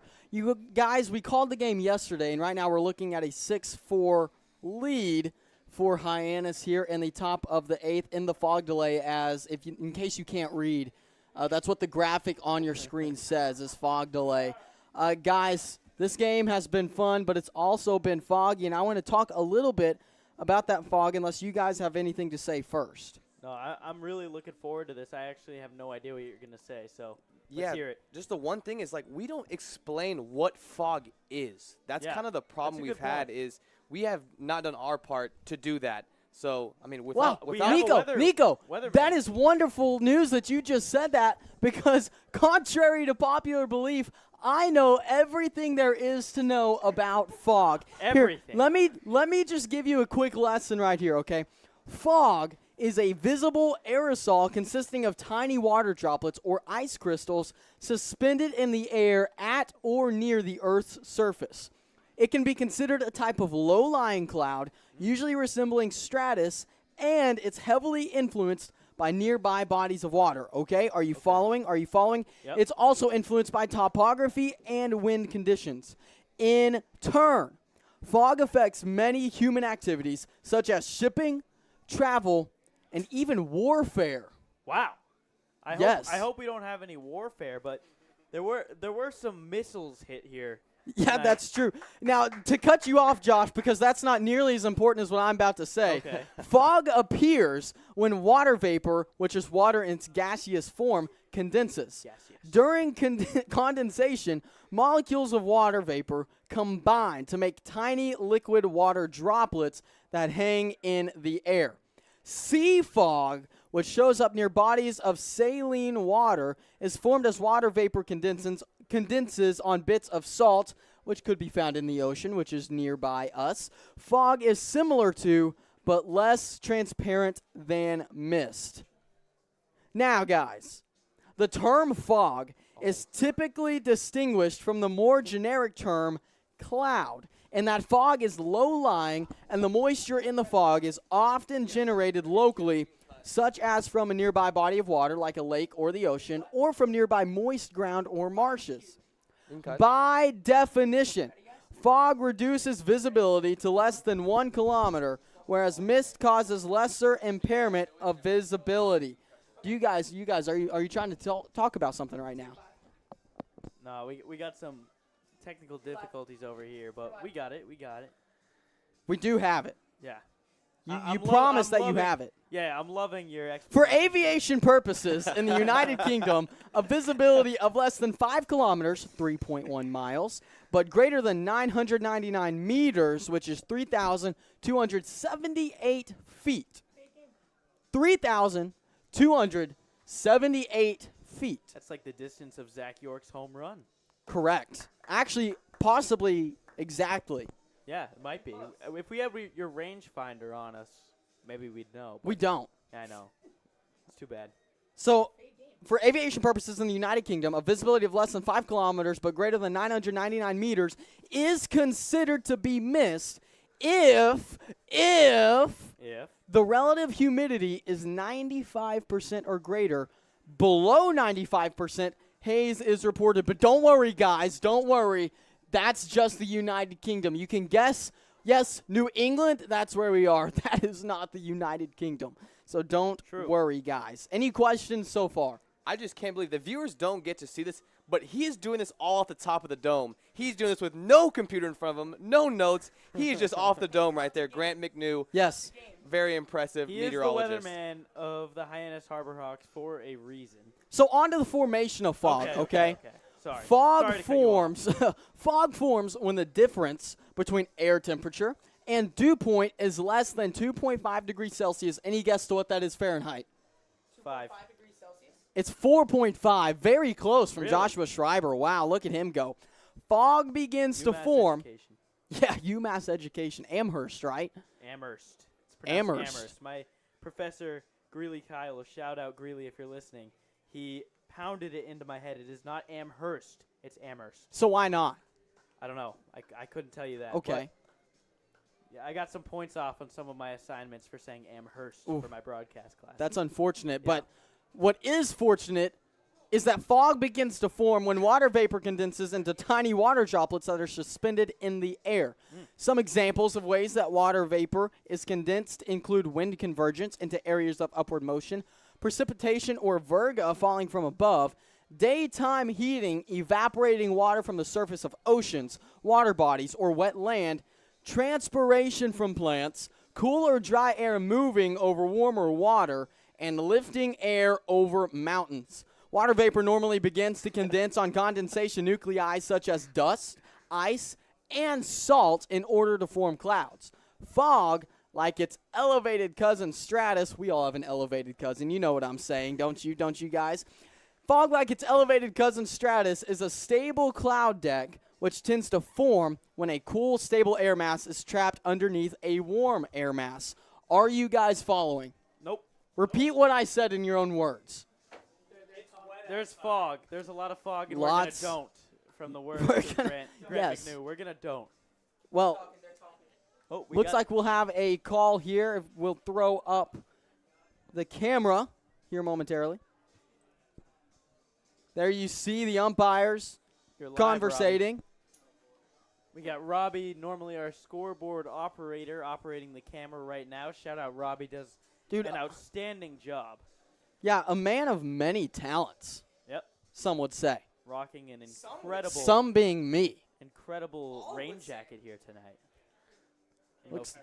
Also, that tower in left center is gone. it is I also mean, nighttime. It's I will out of add. here. It is. It is nighttime. So Well, I don't know if we would be able to see it anyways. You should be able to see further than left center field. That's probably true. That like there is no tree. I think they cut the trees down. They're no longer there. Yeah, they're not there at all. Yeah, they may have cut them down. I've actually lost visual of it. That may be gone. Yeah, Can and we- I can we like get a now shot of that that, our Robbie? camera is following the kid with the baseball and bat instead of the umpires and head coaches conversating, which is a similar word to condensating, which is where fog comes from, is condensation. Right, guys?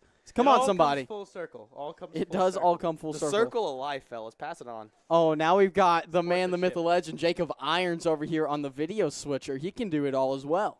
The only thing Jacob Irons can't do, ride every ride at Disneyland. Oh my goodness!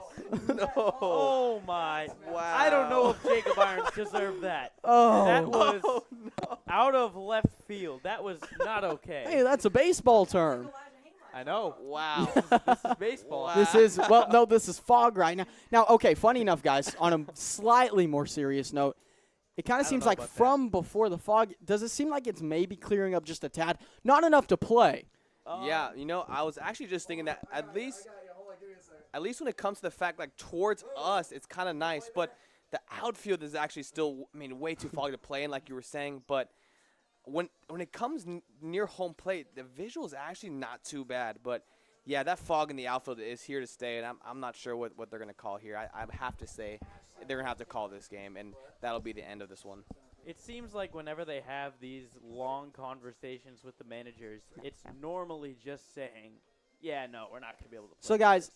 on your screen right now, that's the center field camera right now, and that's it from earlier. In case you were wondering, yes, it is exactly the same. There is zero difference. So you ran a replay of 5 seconds ago, is that? Yeah, that is, I actually have no idea how long ago this is, but this was, actually I do, this was right after. Yeah, this was right after the umpires came together and decided to postpone, rather delay the game. Oh, yeah, look at that shot. And there it is. And that's not rain, guys. No. That is not rain. That is straight up fog. That is unbelievable. Straight up.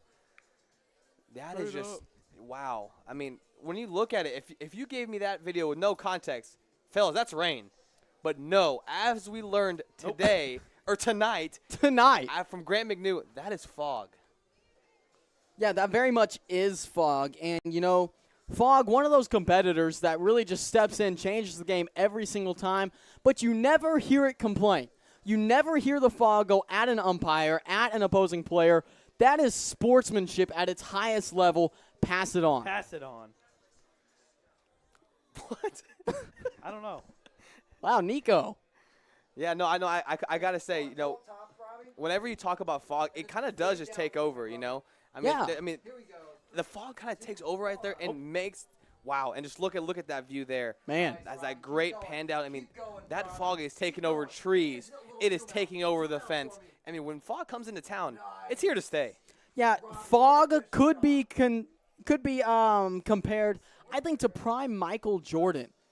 He comes into the game, late game situations, and all eyes are on him. I would say that's more of a closer. I'd say more like a Mariano Rivera. More of like a Mariano Rivera rather than a Michael Jordan, considering, Michael Jordan's in there the whole game. The fog is kind of just creeping in. How about this? Kevin Kopps. Wow, how about that? What an idea right there. Comes in, closes the game, and really takes charge whenever Cubs came in, whenever the fogs come in, the game's over in both ways. It's over, Eric Gagne? Yeah, call the cops, as they say. And look, hammer down left lane, never yield woo pig. You know what I'm saying? As Mickey Doolittle hands me this hammer. Some people know what I'm talking about. Some of you don't. And the umpire's still conversating with the managers over there. Any updates, guys? No, haven't heard anything. I don't know about you, Josh, but I haven't heard or got any context yet. I can't imagine what this conversation is looking like as the fog is still here to stay. Obviously, we're well into this game. This game is now official, so very interested to see what this conversation is and what it looks like inside. Yeah, I don't know. I'm prepared to stay here all night. I could sleep here. I could go run home, grab my sleeping bag. We could play this game at 3 a.m. And, yeah, there we go. Shaking hands are the managers, and I guess it looks like they're going to call it. Yeah, they will. So that's going to be the ball game, guys. That will, and we're going to get Michael Kirsting back on the call to wrap this up for you all at home. But once again, thank you so much, Grant McNew, for your fantastic weather report. Nico Sharp and I were honored to be on the call for it. And here is Michael Kirsting. Well, Michael, maybe. Oh, Michael, absolutely. Oh, there it is. Oh, absolutely. Grant McNew, thank you for such a wonderful weather report. We've seen so much fog. It's about time we all kind of give it a definition and let you guys know what it is. So thank you to Grant McNew, Nico Sharp, and Josh Schreiber for wrapping things up, killing some time. It's not even killing. You're giving us some pure entertainment out here. And that's what we love about our broadcasters and our producers. We're multifaceted out here. We even had Jacob Irons on the switcher. You can get all three of these guys out and up on the mics as well. But as you saw and as our producers just told you, we're done, everybody. They have called the game after 7 innings. What a remarkable comeback it was. 6-4 the final score here from McKeon Park, as you see on your screen, on the left side of your screen. This is the upcoming schedule. Lots of home games here today, here in the coming weeks and the coming days for Hyannis. Got Katuitt and YD up next. The game on the 12th, as you see on Wednesday, is a makeup from the 4th of July. Traveling camera. There goes our camera. So Katuitt and YD come up next. The game on the 12th is a makeup from the 4th of July. Then to Brewster, and then Chatham and Bourne back here at McKeon Park. And it doesn't matter if we're home or away. We've got you covered on the Hyannis Harbor Hawks Baseball Network, regardless of where we're going. And that will wrap us up, and that'll just about do it from McKeon Park. For my co-commentators, Jacob Irons and Mickey Doolittle, for our producers, Nico Sharp, Grant McNew, and Josh Schreiber, we thank you very much for tuning in. An exhilarating win for Hyannis. 6 runs in the 6th is enough to give the Hawks the W. First 3-game win streak of the year, and they're right back here tomorrow, and we've got it all for you. See you tomorrow, folks. Have a nice evening. If you live here, fun is your thing. If you live here, tough is your thing. Smart is your thing. Caring is your thing. If you live in Massachusetts, community is your thing. Since 1972, the Massachusetts State Lottery has provided over $25 billion to help cities and towns with the things they need most. If you live here, giving is your thing.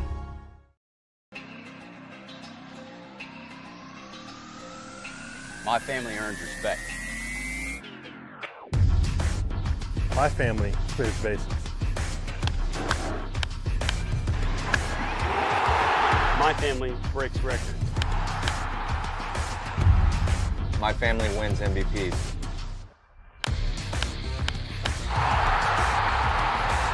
My family gives everything. My family makes history. My family wins championships.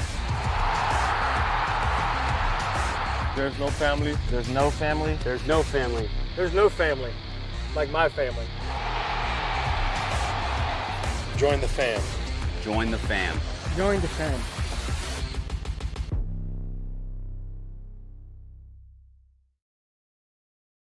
When Alaska Airlines needed a partner for the complex operations of travel, they made the switch to T-Mobile. Our 5G has Alaska Airlines and their customers covered, from major hubs to remote destinations, with 5G coverage ready now for the demands of today and the future. T-Mobile's network powers Alaska Airlines as they deliver next-level care for all customers. 5G ready now. That's how unconventional thinking is better for business. Coke Zero is now Coke Zero Sugar, with great Coke taste. Some people were excited to hear the news, some were skeptical. So we're not gonna have the star of the show you're watching come out and say, "You'll love it." No special jingle written by this week's hottest pop star. No famous internet celebs who happen to be holding the label just so. Okay, maybe just one little pour shot. The only thing that will make you believe Coke Zero Sugar has great Coke taste is trying it yourself. Ice cold Coke Zero Sugar. Try one today.